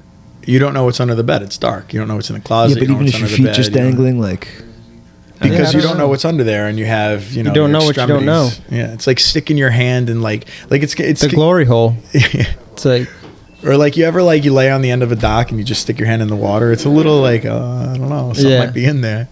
Or know? you ever do that in I remember in, like, I think it was like elementary school where they did like the guest bags and you just put your hand in. Oh, And it those was like are cold great. spaghetti and it's Yeah. like don't you feel the brains? And it's Yeah. like, oh, what the fuck? You see videos of people get so in their head Yeah. with that, and it's like literally like a teddy bear in there, and they're screaming like Yeah. bloody murder. I just saw one the other day. It was like a TikTok or something. It's like they blindfolded this girl. They took her 2 fingers and they like rubbed it in like melted chocolate, Oh, I've seen that. Yeah. and then they take her blindfold off and they put like a goat right up to her, like with its tail up and its butthole. And she's like, "Oh my god!" There's chocolate on our fingers dangling there. That's so funny. That's rough. So funny. What would, like? I feel like it would make like a good skit if we did like the Long Island like Guido, like some like fucking. You know like, where would be a good place to do it? The Fire Island. You should do it at the beach. It's dark. There's woods everywhere. Yeah, and People some walking Guido, back. some Guido just fucking puts on techno music and just starts dancing creepily next to you, every like you're walking home by yourself. We should put on like He doesn't kill you, just annoys the shit out of you. we should put on like you know how they have those like green suits with like, you know, no face or anything. Yeah, It's the just, like, morph suit. they make ones that are like, you know, all different variations of them. We should get like a black one with like long creepy fingers or something, and literally just in Fire Island, like when somebody's walking down the boardwalk, like just kind of run across the boardwalk like 15 feet in front It's of them. got to be Luigi. We got the middle Luigi's of the the night. creepiest person we know. I would do that You would every excel. single night. It would be so much fun. Or like We should do that. people they rented a house and they're just hanging and partying and it's 3:00 in the morning. Just go up to the window and just stand And just next to the stand window there. until one person notices you and just goes, "Oh my god!" and turns to their friends and then disappear. And then she's like, "What the fuck did I just see?" And nobody Yeah. believes her. I would do that all summer. That's just so much fun. It's I'm just a lot of work, but I'm down. No, that's not work. That's just fun. The most work is just buying the outfit. Yeah, Everything else is and then just everything get a else creepy is mask fun. to be in a window. Capital FUN. Yeah. Holy shit, that'd be so much fun. Not work. Just Fun. terrorize people the whole Yeah. fucking summer. I'd love to do that. It'd be a lot of fun. Endless summer of terror. Ooh. Oh, see what I did there? See what I did there? Yeah. Yo, we could get you on a skateboard just riding down Main Street. It's too well lit out here. I wouldn't do it out here. No, I'm saying like at night. Yeah, and Marcus is good looking. It's not gonna work. He's not gonna scare anybody. Thank Well, you. no, the face is covered. I feel like you just put Luigi in a dress. That's true. Luigi, he doesn't even need a costume, honestly. No, he could just go out how he is. He's terrifying. He should be here right now, but he's. Well, you know, he asked you if we could do it later, so to him that was confirmation that We're doing it we're later. gonna record later. So, fucking stupid fucking plumber. Fucking guy. This guy. I know. When you said that today, you're like, "Oh, we're doing it later." I'm like, "What? Like we are?" I was like, Well, because we're sitting in the car. I get here. I'm like, it's fucking like 9:40. The fuck is "Nobody's everybody? here." Yeah. And Eric Ott is notoriously late, so I'm like, Eric doesn't even know. Eric woke up late. He has no idea we're doing this. I see Marcus. I don't see your car, so Marcus gets in the car. And we're hanging out. I'm like, who the fuck is everybody? He calls Luigi. Luigi's like, oh, he said we're doing it later. I'm like, It's like I talked to him the other day. He said we're doing it later today. So now in my head, I'm like, did this actually happen? Is that why Remy's not here? Like, what the fuck's going on? And so I have Macus call Eric Ott. To my surprise, Eric Ott actually answered, was like, oh, I'm on my way. I expected him to be late or forget. And it turns out you were the late one, Remy. My bad. I forgot last time, and I was very ashamed. And actually, I didn't know. I didn't forget. I overslept last time, and so this time I was up on time, but I had to get the kids out of the house with Easter and stuff like that. We were doing Easter this morning, and then my left nut. Did that early, huh? My left nut hurt pretty bad, so that like slowed things down a little You're bit. notoriously late, though, also. So I am. expect that out of you. I am. I'm a habitual late person. Yeah. Definitely. But I'm getting better now. I wear a watch sometimes, so when I wear a watch, He's I'm got a little that bit more on EOT. time. I wear a watch sometimes. Watches help tell time. He's on that EOT. Yeah, Eric Ott time. Yeah, that's... It runs in my family. It's It's a time actually roll unto its own. It's actually like a hereditary or a genetic ailment that Same. also plagues my father. No, it's not. You saw him being late his whole life, so now you are. No, it's Plagues like my father. You think it's acceptable? Dude, my mom is late everywhere. It runs in the family. so my dad's nickname in college was the late Bob Ott. Like they would As refer if to he him already died. as if he had passed. That's a great nickname. Yeah, so like they'd be like, The "Oh, late well, Bob Ott. oh, we'll see The if the late late great. Bob Ott graces us with his presence That's today." awesome. So like his friends like used to joke about that. So I like grew up hearing that, and then the other thing, Yeah, if you heard somebody say that, you'd be like, "What? Is their Yeah. dead friend coming to hang out?" yeah. And then the other line that I used to hear was, "Well, if you're important, they will wait." That's true. That was him justifying himself, and now you Yeah. justify yourself the same way. No, I'm not that bad. I'm like a little bit tardy on occasion, probably about 50% of the time, but much better than when I was like previously. Like 4 or 5 years ago, I was late to everything. But Definitely. maybe because I have kids, I'm a little bit better now. I don't know. I'm trying to break the just get used the to it. cycle though The with my kids. generational curse of being late. Yeah, I'm trying to break the cycle. I mean, if you think about it, it's only ever a matter of like you're not egregiously late, right? Like Yeah, 20, he's 30 minutes. egregiously late all the time. No, All the time. never that late. It's It don't- usually Dude. I'm either on time or I'm like 3 5, to 10 7 minutes late. Yeah, maybe so if you think 15. about it, that's a 3-minute. You know what used to bother me? I used to think about this a lot. I used to work somewhere, and you know, if you say you got to be at work at 10, you essentially have to be at work at 9. You have to shoot for 9:50. You know what I mean? Yeah. Because Yep. you know you can't be late, so you're 5 minutes early every time. But if you're 5 minutes late, and that counts for nothing. But if you're 5 minutes late every once in a while, I don't know. It always bothered me. Yeah. It should be equal, but it's If you're not. 5 minutes early, you're 15 minutes late. What cracks me up about Eric Ott is that by his own admission just now, we just discussed his lateness, and this guy will hold a grudge against me for the rest of his goddamn life about the one time I made us late and missed a train. And he will hold this grudge till the day but that was till he's the late Eric Ott. That wasn't 15 minutes late though. That was like several hours it cost us. That's a long time. 2 hours tops. It was 2 hours. That's a long time. You've probably, if we add up, it wasn't- if we it add wasn't- up all the minutes of your tardiness, it's probably over 2 years. The problem was the problem with that story, which we've gone over this story multiple times before. It wasn't the fact that It's 'cause it was my second cup of you were coffee. late. It was the fact that I know you were addicted to coffee and you needed it to function. No, I just enjoy it. That's the thing. We just went over that. I don't need it to function. I never had any withdrawals. I just genuinely enjoy I it. assumed he needed it to function. Is that even worse though? And I Probably. waited for him to get the hoping coffee, it is. which made us miss the train. Then 2 hours later, we're sitting next to each other on the new train, and I open up Instagram and I look, and it's earlier that morning. Dave woke up early to go to a fancy coffee store to have another coffee.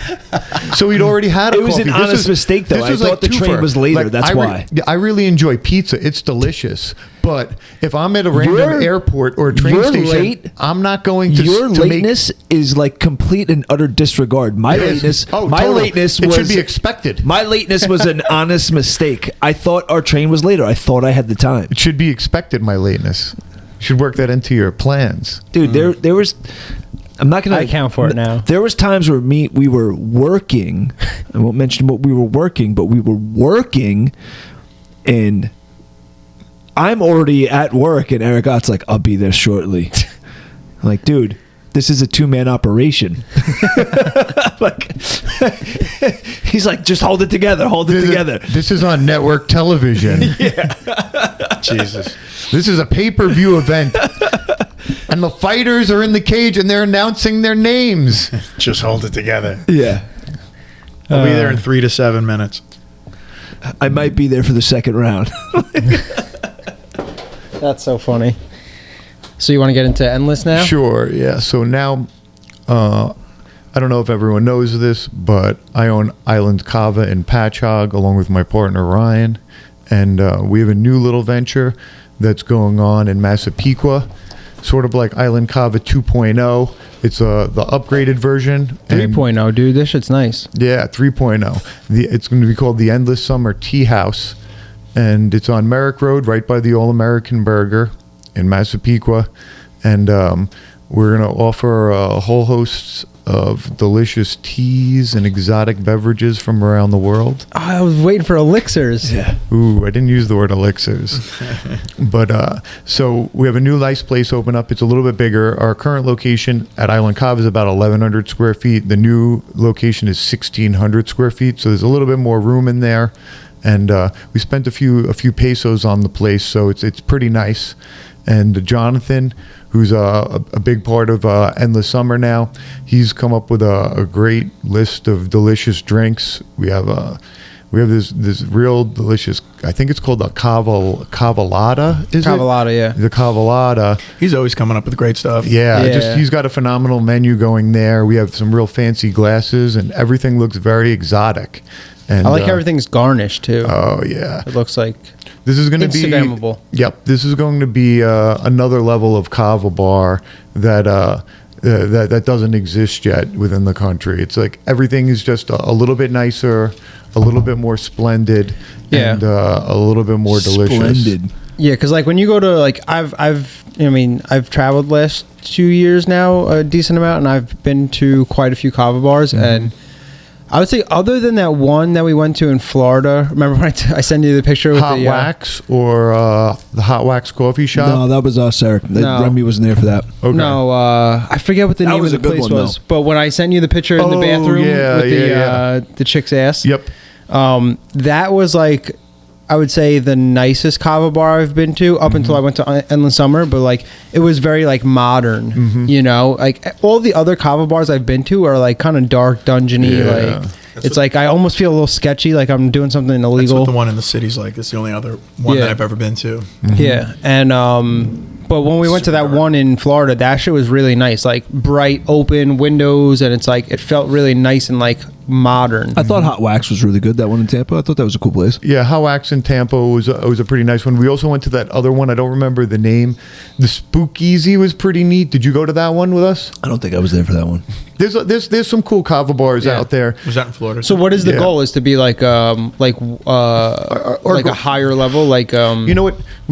Massapequa is a little bit of a more affluent area, and because we're introducing like kava bars and tea bars to Long Island, we want to introduce, and we want our best foot forward. Right. We want people to come in and say like, oh look, this is a nice place. This is a place I would hang out. We want anyone from like a 22-year-old guy to a 65-year-old lady to feel comfortable in our place. So You guys are pioneers, though. yeah, no, 100%. We didn't want to come. We didn't want to have like a cheesy looking place, or like we didn't want to have like that like you know the feel I'm talking about. Like, oh, look at that used couch that everybody's sitting on in the corner. We didn't want it to be like. You didn't want it to look Like trashy. like, no, not trashy, like thrifty. Yeah, we Yeah. didn't want that. You Thrift didn't want that shop look. hipster thrift. Yeah. Like, we didn't want that Yeah. look, and a lot of places have that. Like they'll have Christmas lights Or- hanging yeah, up it on the looks bar. like it was like, what was that place in Setauket? It was but it used to be by the Curry Club. It the was Velvet Lounge. yes, the Velvet Lounge. Oh. That's what. Yeah, I feel like when you go to a lot of kava That is bars, the it's like correct almost like a do-it-yourself house. Yeah, you know, yep. it's like everything is like, oh, look at my whatever Like that a I college fucking dorm. made. Yeah, yeah. Like a nice college dorm. Right. you don't want thrift like that. You guys want it to look modern, but like relaxing. Like upscale. Yeah. We want people to come in. We You, want you them could to be able to hang have a out. business meeting there, but also Yeah. relax and shoot the shit. Yeah, hang out Yeah. in shorts and t-shirt with flip-flops. Yeah. And so that's our whole goal is to continue opening up kava bars, getting them up and going and successful, and just introduce more and more people on Long Island to sort of like the kava bar lifestyle, which is a lot different than, like, I know it's a bar, but it's a lot different than like a regular bar. Yeah, it's not like What's perfect- a bar is I would say not a bad term It's not a to use, nightclub but it's bar. not like a Yeah. yeah, it's not what people associate with a bar. It is perfect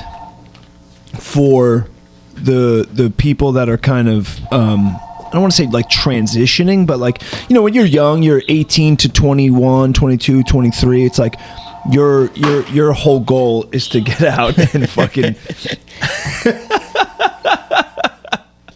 your whole goal is to get out. Like you can't wait to be 21 and go out to a bar and Yeah, party. get out and get But laid. eventually you kind of start to get out of that when you're like, you know, in your mid to late 20s, you kind of like, all right, I've been there, I've done that. You still want to go out and socialize, but you don't want to have a DJ blasting music Yeah. to the point where you can't have a conversation. You don't want to go out and get blackout drunk. You want to go out and have a good time, feel good, Right. but be able to enjoy it. And that's, to me, like what the Kava Bar offers. Well, It's I like, think 100%. Like, regardless of whatever I come here and I drink, like it's not even about the drinks. It's more about the community that that you guys have built here. You know that like Well, you guys have built it too. It's like a social atmosphere. Yeah, definitely. But yeah, I mean it's just like CrossFit. Nobody loves to go there and fucking get their ass kicked, but they like to go there and yeah, there's some sick fucks that do. yeah, well, you know what I mean. So our whole goal is just to like sort of create this like kava community of people that are hanging out, and this is like a social place where you can go hang out for an hour in the middle of the day, brighten your day up a little bit, go home, and not really have like not that like I hate like speaking negatively about the bar industry, but I've never been a regular at a bar or hung out at bars just because like I have nothing to do. Like, oh, I got nothing to do today, I'm gonna go to this bar and hang out. Like if it's like you guys were saying earlier, when you're young and you're like, oh, we're going out tonight, we're gonna go drinking. Like that's what the bar was to me. Yeah. But I feel like as soon as like the alcohol bar transitions to just like your norm where you hang out every day, that becomes like a problem because alcohol. You're on a bad path in life. Yeah. When you walk into a bar, it's like they got your seat ready. The regular, please. I'll have the regular. Yeah. You sit down and they've already like made your like drink for you, and you're like, whoa, how much alcohol does this guy drink a week? Yeah. Whereas like at a kava bar, like I'd come hang out every day here and do my work. Like I do. hang out here as much as possible because it's like there's not really any like negatives to coming here and hanging out. Like Yeah. and there might be positives. You get business. Oh, 100%. You meet like normal people, then you have a good conversation that's not a drunk conversation that doesn't really go anywhere. And I feel like a lot of people come here, not just like entrepreneurs, but like that have like some mindset that is not like, oh, I'm going to go to my 9 to 5 and I'm going to listen to what the government says. And I'm going to listen to this person, listen to that. It's like free thinkers, you know. And like I said, it doesn't have to be just like however the fuck you say it. Entrepreneurial, but like It's a tough one. Fuck up. But just like free thinkers, for themselves. It's a lot of people who have good opinions on topics or whatever it is. They're people that are like one cut above the rest. And I'm not just saying that because I'm in the kava industry, but it's true. Like when we opened up Island Kava initially, I'd been to many kava bars and many of them were very like left oriented. And I said, oh, this is going to be like real hippie-ish crowd. It's going to be like, I don't want to say like not my people, but just different than what I'm used to. And I feel like this kava bar, at least specifically, like we probably have like a good cross section of the population regarding anything, race, ethnicity, religion, political, where they fall on the political spectrum.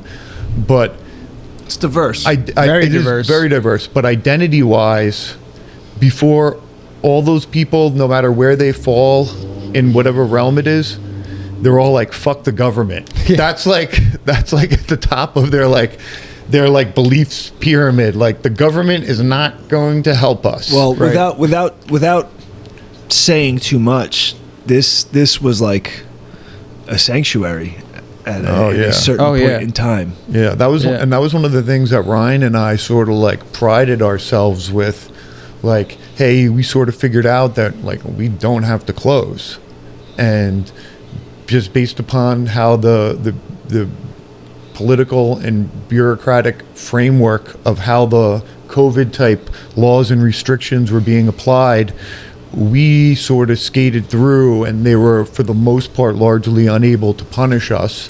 Because it was mainly bars and restaurants that they were Yeah. looking after. And you guys were still kind of under the radar because you were pretty new. We were pretty So it new. was like- we didn't have a liquor license, so Off that Main Street. Yeah, so that the state couldn't really get us. Yeah. That's what they tried a few times. Yeah. The SLA, and they Yeah, came because this that's place, who they this had. place was the shit, man. The SLA was like the narcs going around, and when Yeah. they came in here and they were like, "No, we don't Yeah. serve liquor," they were like, "Oh, okay," and they I just think that left. actually worked in your favor. in a Oh, lot it of ways, too, definitely because, did. Like, we had our group of people that were like kicking it here, and then like Other people would be like, "What's going on in Yeah, there?" Oh, yeah, we yeah. want to hang out, and next thing you know, the group got a little this was bit the bigger. only place where you could have some normalcy. I remember coming here and being like, You "All have to right." wear a fucking mask. You didn't have to. Not even that. But even in the very beginning, before even the mask mandates hit and everything, it was like this is like the only place we'd actually come here to feel normal. and feel normal. We'd Yeah. hang out. We'd That was order. huge. We'd order food, and we'd come here and sit down and eat. Right. It's like Right. It's like, oh, this is like a level of normalcy. You know. Then It I was, remember. it was the one normal place when everything was abnormal. Yes.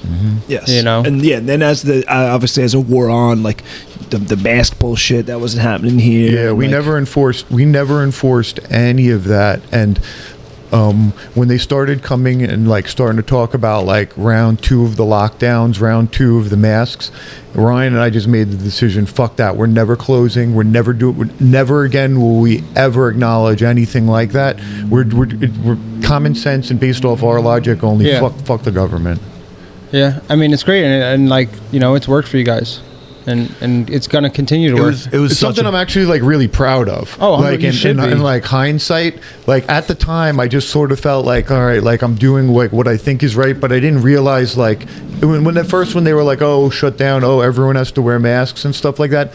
Like, Right, you don't want to be the dick and like. well, that was the thing. You're walking the fine line, but if you just stick with like What you what we were believe in. feeling, Yeah. like deep down inside, I'm like, I feel like this is the right decision, and that's what I'm going to do. I don't care what anyone else I mean, thinks. look at Ian Smith. The guy from Is he the gym owner? the gym owner. Yeah. With the big beard. It's like, I mean, From New Jersey. I would right? say I don't want to say thankfully, but like it didn't get to that point where you guys had to do that. But like on a low level, that's what you guys were doing. Yep. You guys were standing up for what was right and what fucking should have been And done the whole not time. one person that was here through those times continually was hospitalized or anything. Yeah. There's no like tremendous outbreaks and people getting sick. Even more importantly, everybody fucking got sick, regardless of what you did. What kind of precautions you took or anything. I never got sick. People that said you got COVID, no? No. Oh wow, I never got COVID. you probably did. You just never checked. No, And it didn't- and it never affected no you. antibodies, nothing. I mean, that's possible. I probably got it, but I never got tested. It's like saying it's a moot point. It's like saying, "Oh, I've never gotten the flu." Like you can't. It doesn't matter what the fuck we do. Like it's going around. The Yeah. cold goes No, but around. just is what I'm it saying just is is the what fact it that is. like It there is was what it no is, exactly. there was this We all had this like we were all hanging out here, and it's Yeah. not like, oh shit, we all got it. It was never. Everything was under those pretenses of like you could kill somebody. No, that never fucking happened. Right. I remember we did Luigi's birthday, and it was in May of 2020, and there was probably 30-40 of us at Luigi's. And I remember we posted a picture, and people like went off on us on Instagram about, oh, you guys are all fucking hanging out and spreading it. Nobody got sick. Yeah. None of us got sick. We were all fucking fine. And the other thing is, like, in hindsight, like when I think about it, like I know more people that have committed suicide in the last 2 years than have died from COVID. Yeah. Like I'll be honest with you. Yeah, the lockdown I don't- effects are. I don't know anyone that immeasurable. I don't know anyone that died from COVID. That I can say. I can say I know 2 people that I don't know if they died from COVID. Yeah. You know what I'm saying? Like that's the I whole know thing. people. It's like, I know people that their death was attributed to COVID. Right. One of my best friends, 82-year-old grandmother that I've known my whole life, that smoked cigarettes until she was in her 70s and had been rolling around an oxygen tank for the last 3 years. Yeah, she got COVID and she passed away. But if she had passed away and there was no COVID, no one would have even done an autopsy. Right. They would have just been Or like, if she got a cold, which she probably would have Yeah. passed away. You know, it's Yeah. like There's a 90% chance you would die within the next year or two anyway. yeah, At like 82. Graham smoked cigarettes for fucking 76 years. Yeah. Literally, like chain smoked Marlboros. Like I remember being a kid, yeah, it's crazy. and her always But having a cigarette hanging out of her It, mouth. it will be cool to look back, you know, in 10 years and say that you were on, you know, the right side of history. You know, you were doing the right thing. Yeah, we don't even need to look back that far. You were on the right side of history. Yeah. No doubt about it. Well, I'm just saying, like like when your kids grow up and they start reading about, you know, the big scare of COVID-19 in 2020, and it's like you can be like, hey, like I was part of this, you know, and we didn't fucking stoop to that stupid level of people closing down, of people making people wear masks, of people like, making them take their clothes off outside the house and leave them Yeah. outside, Yeah. and then come Fuck in outta your underpants and shower right Yeah. away. I'm super proud of the way I operated throughout the whole pandemic. I never once never gave in. No, and I was skeptical from the start. Yep. And I knew that we were never going to get those fucking freedoms back. I knew it was going to be 15 fucking days, and I never bought into the panic or hysteria. I never fucking bought a hand sanitizer. I didn't put a fucking mask on. I didn't stop doing jujitsu. No. I didn't stop living my life at all. I only touched hand sanitizer once during the whole COVID thing, and I accidentally stood next to a machine that spits it out automatically, and it got onto my hand. I was like, ah! Fuck, I'm clean. I remember when they first said we're like, hey, we're going to take a break for like 2 weeks to 15 hopefully let days. this thing burn out. And I remember thinking like, you know what, all right, we won't go to the gym because like training would probably not like the best place.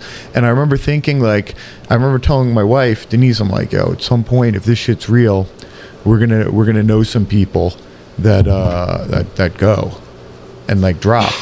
So I'm like, we just gotta, in the meantime, sort of like be a little bit careful with us and our kids and our family for the next couple weeks, and then we'll see. And if nobody that we know dies, then I mean, I know a lot of people. So like, if this is a real like pandemic, we had the same exact conversation. I remember having this exact same conversation. And I remember like a couple weeks in, I'm just like, hey man, Like, I haven't- do you think Rick will open up his gym if we start training? I'm like, I need to train. I'm going crazy. When it first started, it was easy to be like, all right, let's all take a break and see Yeah. see what the fuck is going on You know, here. it's nice to take a little break once in a 15 while days, too. 2 weeks. I could get behind 15 days because it's like, okay, there's a level of social responsibility has to a certain degree, right?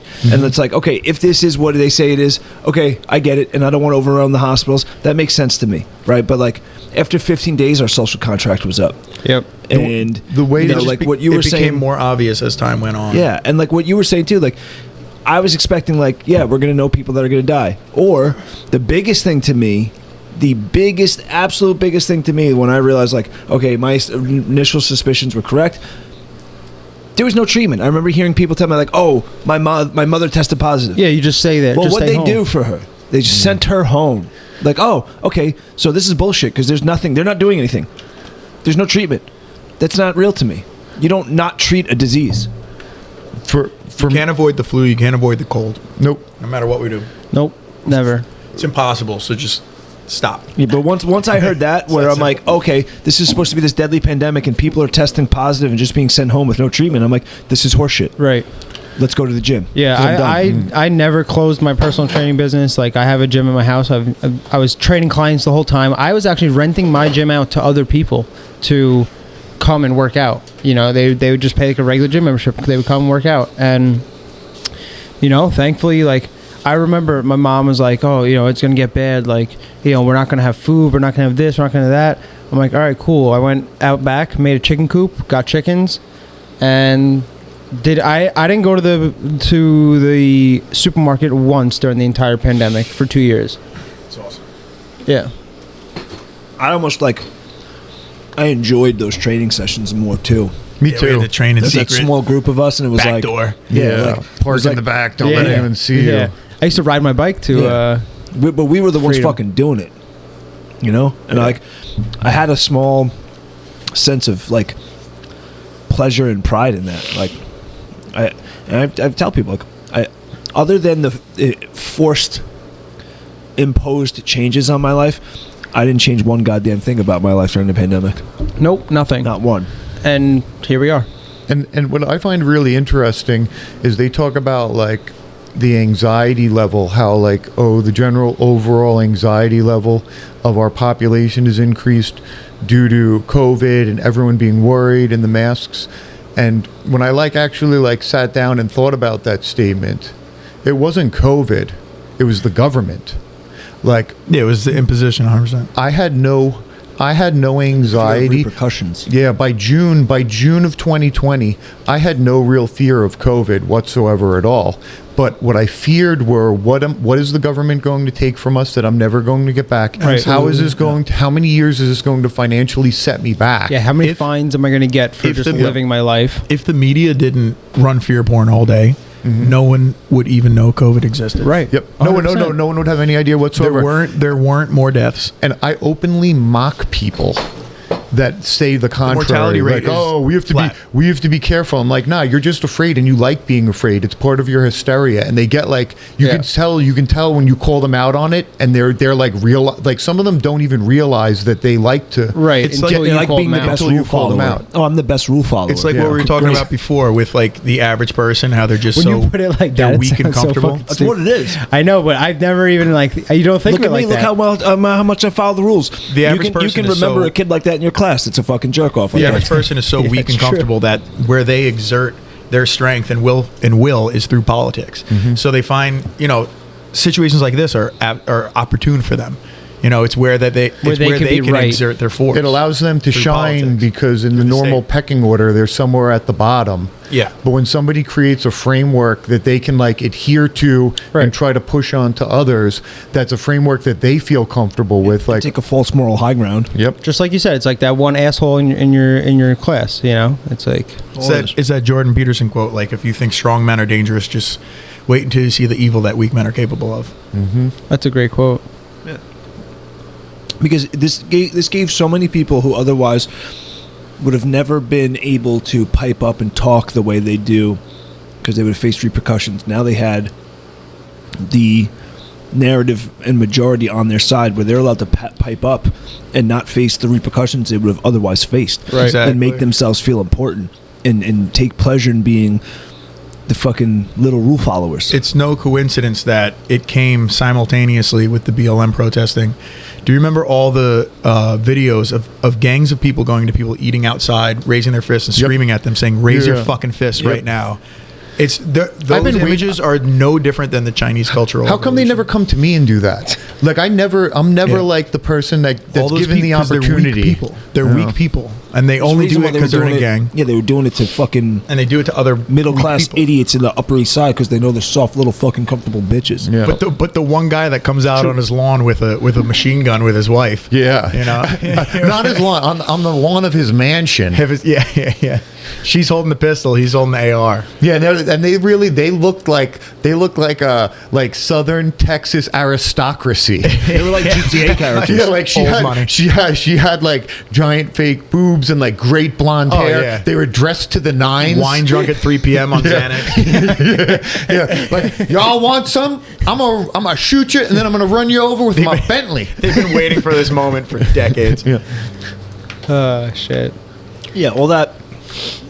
It all came at the same time, and it all came in an election year. What a fucking surprise. You can see how everything was structured too, because if you look at any of the BLM riots, at least the ones in the major metropolitan areas, in New York City, none of them happened in Little Italy. None of them happened in Park Slope. None of them happened in Bensonhurst. None of them happened in Astoria, because in Astoria, every Greek with a baseball bat would have came out in a golf club and beat the shit out of them. Yeah. Where did it happen? It happened on 34th Street. Because you know what? Nobody's coming out with a baseball bat to save the Skechers store or the T-Mobile store. Yeah. And everybody in the high rises above those stores voted for that shit anyway. Yeah, they love that. No, they love that shit. Yeah. Equality. It's Yeah, no exactly. different than on a micro scale, where if I'm in a store without a mask, nobody says a fucking word to me, but they'll say Yep. it to my girlfriend. Yep.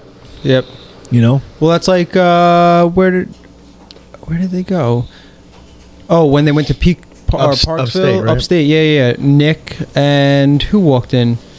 I forget. It was Nick and Taylor walked in. I think it was Taylor that she said something to, right? No, Nick and Taylor walked in, no mask. John walked in, and somebody else. and they were like, "Excuse me, Was like it Lisa? No, it wasn't Lisa because Lisa would have said something, but it was, I forget, it was John and someone else. She would've. And they, Nick and Taylor walked in. They didn't say anything. John walks in after, and they're, "Excuse me, sir, you have to put a mask on." Yeah. And it's like, wait, we're all in the same fucking group. You're not going to ask these two, and you're going to ask me. Me and Alexa walked into meat farms on 112 here. Walked into meat farms. Alexa walked in, probably like 6-7 paces ahead of me. Guy stopped her. Paces. Well, whatever. Pesos? distance. The guy stopped her. There was a security guard there. He goes, you need a mask. I can't stand the security guard out of And she's like, huh? And like she's like, you need a mask. I walk in. He's like, sir, you need a mask. I was like, I don't wear a mask. He goes, okay. And she turned around. I was like, what the fuck? And she looked at the guy. She goes, how come you say okay to him? And he just like shook his shoulders. He's like, shoulder shrug. My favorite line was like, "Oh, I'd prefer if you wear a mask, not as much as I'd prefer not to." And you just like look at them in the face until they get like uncomfortable, and then that's the end of the discussion. Yeah.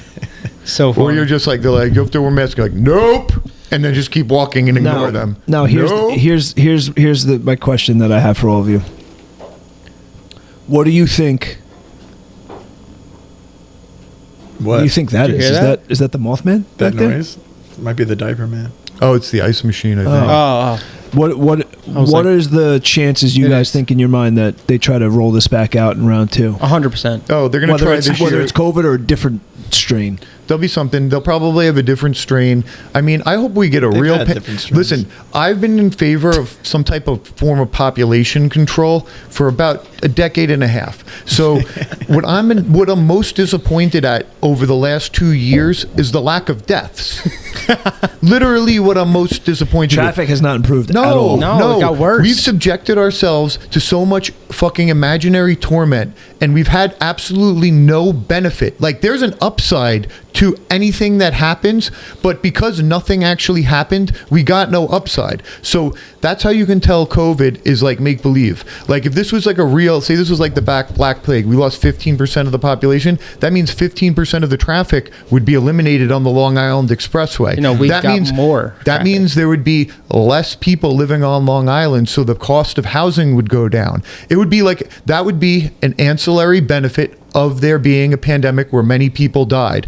But Yeah, and like, you I know earned your that's not, spot by surviving. yeah, and like, I know that's not like a popular way to think about it, but like, good things come out of bad Yeah. situations. Yeah. And you That's know what? forest fires. We got no good things out of the pandemic because it wasn't real pandemic, because nobody actually fucking died from this. Yeah, it wasn't even a controlled burn. So we literally got hoodwinked out of, but pretty much the last 2 years of our fucking lives with Yeah. no upside. I would say no the only whatsoever. upside is that if Just you more work government. for a company, You can work from home now. you can in work many from home. cases. Yes. Yeah. Or they understand that like a 3-4 day work week is somewhat acceptable. Yeah, more productive. Yeah.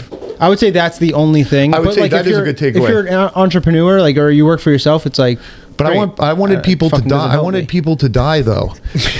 Like, I was trying to think about ways to do this before the pandemic. Like, what could we do to mitigate the population? Don't worry, they'll come up with another Yeah. one. They have to figure out a way to kill all of us without killing all their geriatric selves. Yeah, That's the true. problem. They're the ones with Well, the thing is, they compromised immune have a systems. financial interest in us. That's the thing. Like, we Yeah, have and to if be they kill here to be 20% of us, consumers. that's They're the losing. economy. They're gonna screw up the economy. Yeah. Yeah. So my mind, it would be like a slow decline. I've thought about this a lot, and I have a plan. I to mean, fix it's been the a world. slow decline. Population growth has been slowing. I mean- or a slower incline, rather. Well, the reason for that, I mean, I feel like most of global politics and like most of what we do in Europe and America is try to send our wealth to third world nations Yep. in one way or another. And because bringing up their quality of life makes them have less children. Like, the countries that have the highest quality of life in the world all have negative birth rates or flat birth rates. And I think that the way that the globalists look at it, hey, if we can improve the quality of life in India and China. It also makes us richer if it's our companies over there. If it's our company, if yeah. they become richer, then we become richer. Then we become richer. But That's I think just sending civilization in general. well, but they're not your companies because you're not one of the wealthy people. You're the middle class that's getting their money and earnings and value sucked out of them to go prop up countries like China and India. Yeah, but the better everybody does, the better everybody does. Yeah. No. In general, I think so. Sure. No. I disagree. Africa doing better doesn't help you at all. Nope. Maybe Yes, the it people does. in your local community, the people in your local community that you interface with, the people that they interface with, and maybe 2 to 3 degrees of separation. But outside of that, it doesn't benefit you at all. Like you sending 10% of your earnings up to Albany and then having 99 cents of every dollar spent everywhere but New York metro area doesn't benefit you at all. Yeah. Specifically, you yeah, you're right. you creating public jobs But if up you in look- Albany or in Schenectady or in Rochester, that doesn't sell you any more fucking pickles. No, but if you're you looking if they too spent local. but if they spent 99 cents on Long Island of every dollar we sent up to New York State, we'd have a lot better roads, we'd have a lot better communities, and we'd have a lot better schools. That's locally. I meant much more globally. Oh, globally? If you have one country that's extremely rich and the rest of the world lives in abject poverty, Mm-hmm. you only have so many minds working, to Improve society as a whole. Like Yeah. I understand your the point. more if you have billions of people that aren't in poverty and they're working, on tech problems and shit Mm-hmm. like that, like it's just better for everybody. I agree. I can agree with that. Yeah. I just don't want to be the one that has to kick in my money Yeah. to do so in the meantime. Like I sort of feel like I don't know. There's also something to be said about people that help themselves. Like the big difference between Americans and Canadians is that we actually fought for our rights and freedom and we kicked England out. Whereas England said to Canada, like, hey, we'll just you guys can make your own rules. Queen's still on your money. And there's like a big difference between the way Americans think and Canadians think as like a whole. Like, we're like, fuck you, we're doing what we want and we think is best for us. And like, as crazy as that sounds, because we like make fun of a lot of other Americans for being like wimpy, that's like the general ethos of our country. Right. The general ethos of our country is like, fuck England. They weren't benefiting us anymore. We don't need them. Get the anti-government. fuck out. Canada was like, oh, we're just have the Canada still is the Queen of England on their money. Yeah, it's crazy. Every Canadian, I did the math. Every Canadian pays $2.78 to finance the Queen of England's yearly visit to Canada. Wow. Yep. So, and it's I don't know. I feel like people, if you're a country that's doing well right now, it's because at some point you decided to do well for yourself. And God helps those who help themselves. yep. And other countries that can't get their heads out of their asses, like there's a reason for that. Oh, that was due today? Whoops. I love that meme. It's like George Washington. It's like the Queen called. Taxes. It's like, oh, that was due today? Mm-hmm. Uh-oh. Or oh well, or something like that. It's like, call the Queen. I don't give a fuck. Kiss the ring. All right, boys. Let's wrap this up. Yeah, Rem, you're gonna be on that EOT right now. Yeah. Oh, you're running late? I have to go pick up the guys from Oh, JFK. okay. Go. Cut this shit. Nah, it's cool, Come to man. Endless Summer, Massapequa, 4217 Merrick Road. Word. No, we're good. Eric, give a proper goodbye. Goodbye, everyone. Now, guys, if you seriously want to check out Endless Summer in Massapequa, Island Cava here in Patchogue, thank you to our sponsors, Island Cava, of course. Mothman. Relax and revive. Relax and Revive. Go check them out. Get some great recovery in. They have a whole bunch of different tools and modalities to help recover. Total Motion 360. And hit me up. Be Remy Fit. Right? Come down to No Limits. Take a class with me. And let's get you in shape. And happy Easter to all you Bad Bunny bitches out there. Yeah, happy Easter, Bad Bunnies. Oh, shit. Toodles. Toodles.